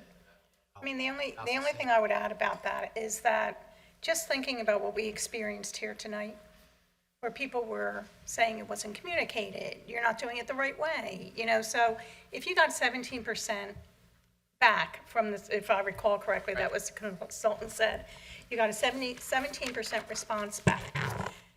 How well was that survey communicated, right? Yeah, I asked Was this. there I asked the enough- same question though at the June 9th meeting, whether or not that was a good survey response, and the overwhelming response from people on the planning commission and the consultant was that we were far greater than what should have been a target response rate for that survey. So even though it was a small percentage of people, that was a large percentage of people that care enough in this township to respond to the survey. Yeah, industry standard is 10% response rate. So I understand it doesn't seem like a lot, and 10% is a really low bar to hit. Yeah, I mean, that's always part of the issue with comprehensive planning. And I was talking to Kelly about this during the break. It's like, no matter what we do, it's in the public realm when you're trying to communicate information about something that is so big and so overwhelming as a comprehensive plan to people who are not in the, land development, city planning, public administration kind of field, it's not a normal concept to really understand, and people really pay attention when it impacts them directly. So it's really hard. I mean, it's like you can lead a horse to water, but you can't get them to drink. So it can be posted in all sorts of different places, but unless you're looking at those public forums where this information is posted, it's really hard to get the word out to people. So, on the website, in listservs, in the newsletter, short of literally putting what do you call them? The tags, it's getting really late. Door knocker type things on every single Flyers? Yeah. Yeah. Short of literally papering every single person's front door, and even still, you're going to have 50% of people say, "I didn't even look at that. I had no idea." Right. You're still not going to get. Right. a No, good I response. understand that. I'm an academician and we do surveys all the time. Right. Right. And I So, mean, yeah. but I So- also want to add that one of the comments made today was talking about how much things have changed since COVID. When was that? What was that questionnaire? Pre-COVID? So the original survey there was a follow-up survey after that, and we waited, actually, the timeline that we had, where we had the comprehensive plan on hold, was because the next step was to have this community workshop, this interactive workshop. The one at the And- crack? Correct. I did not want to move forward with that. There was conversations about having it solely via Zoom. I didn't feel comfortable moving forward with that, and I think the rest of the comprehensive plan steering committee agreed that it would exclude elderly people who didn't have access, et cetera. So we waited until such a time that we could have it both ways. So people who weren't comfortable in person could attend via Zoom, and people who did want to attend could attend in person. So we did, so it's pre and post. Okay, I was just curious. Now, there's also a requirement that this happens like on a decade by decade basis, right? Like this should be a 2020 update essentially, which I think was probably the target. in 2019 when this was coming together. This is supposed to be updated again within the next decade. So it's really important that we get this through and that we then record how well it performs and update it and keep it updated on a rolling basis. So I would say that it's less important that we make sure it's absolutely perfect right now, because it's never going to be perfect. But it's more important that it is comprehensive and that we get into a rhythm in the township that this is a recurring process. And keep in mind, you look back at the original comp plan, or last comp plan, and think of all the things that happened in Haverford Township since then. And none of the things that happened were in that comp plan. You got the Haverford Reserve, you got the new township building here, you have the Quarry Center on Township Line. None of those were in the comp plan, but they all happened. And they were, in large part good for the township. So whether it's in the comp plan and what happens, I mean, they may be the same, they may not be the same. So in conclusion, I hope that we've spent adequate time addressing your concerns and answering your questions, and that we certainly will take what we said tonight and implement those changes that we talked about into the comp plan the best we can. Okay? Great. But I Thank you. appreciate the time you spent writing this and sitting in our meetings, and I'm sure you have more important things to do, but thanks for taking the time. Appreciate it. Thank you. We appreciate the board's time. Thank you. Yeah. Yes. Right, that we cut you short on. I remember. Thank you. Thank you. Thank you. Okay. I'm ready to go home, so, Thank you, Angelo, for elucidating on many points. oh, you're welcome. Can I recommend some summer reading before we split? Summer reading. Summer reading, yeah, summer reading. Summer's over. Summer's over. We have to do our minutes. We got to do the minutes. All right, the minutes aren't ready to be approved yet. I don't know that everybody had a chance to review them, and I didn't, so I'll ask that we table the minutes until our next meeting. Is that okay with everybody? Yes. Okay? All right, your summer reading list, quickly. Our reading list is, have a look online at a nice little publication of the Commonwealth of Pennsylvania, Pennsylvania Department of Community and Economic Development, eced.pa.gov. The planning series number 3 is titled The Comprehensive Plan in Pennsylvania. It's not bad. We should take advantage of the resources Actually, I of would the say Commonwealth. that entire planning series is actually really, really good and a really nice way to learn about how Yep. the planning and zoning processes work. All right, it looks like our next meeting in September, which I think is the 8th, we still have some correspondence to go through. And hopefully, we won't have, Can you limit reviews of correspondence, even if it's submitted, also to 3 minutes? Because I spent like easily 20 minutes reading. yeah, but you have to remember, Jack, that these people represent, I didn't even get to the end of it. Like it wasn't logical. what's that? That it was really difficult to read. Oh, what? That email today. Yeah, well, we understand. I mean, we don't give everybody as much time as we gave these people, but they represent a large group of people, so. But anyhow, hopefully we can get everything through at the 8th, and then on the 22nd of September, we'll be in a position to figure out what we want to say. The consultant will be here, so we'll be able to ask him questions, make our recommendations as far as, and suggestions to changes, and then maybe make a motion to the commissioners, maybe not, I don't know. See, we have to stop advertising that the planning commission is still receiving comments on the comp plan. As long as we advertise that, people are going to come out.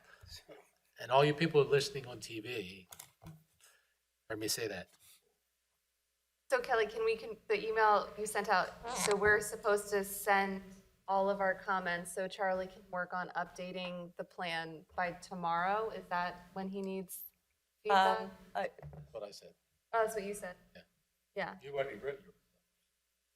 Yes, and I also have my markups, which I still haven't scanned. Do you want me to take them and I can do them? That's fine. No, I have a scanner at work. Oh. I'll go scan and email them to you tomorrow.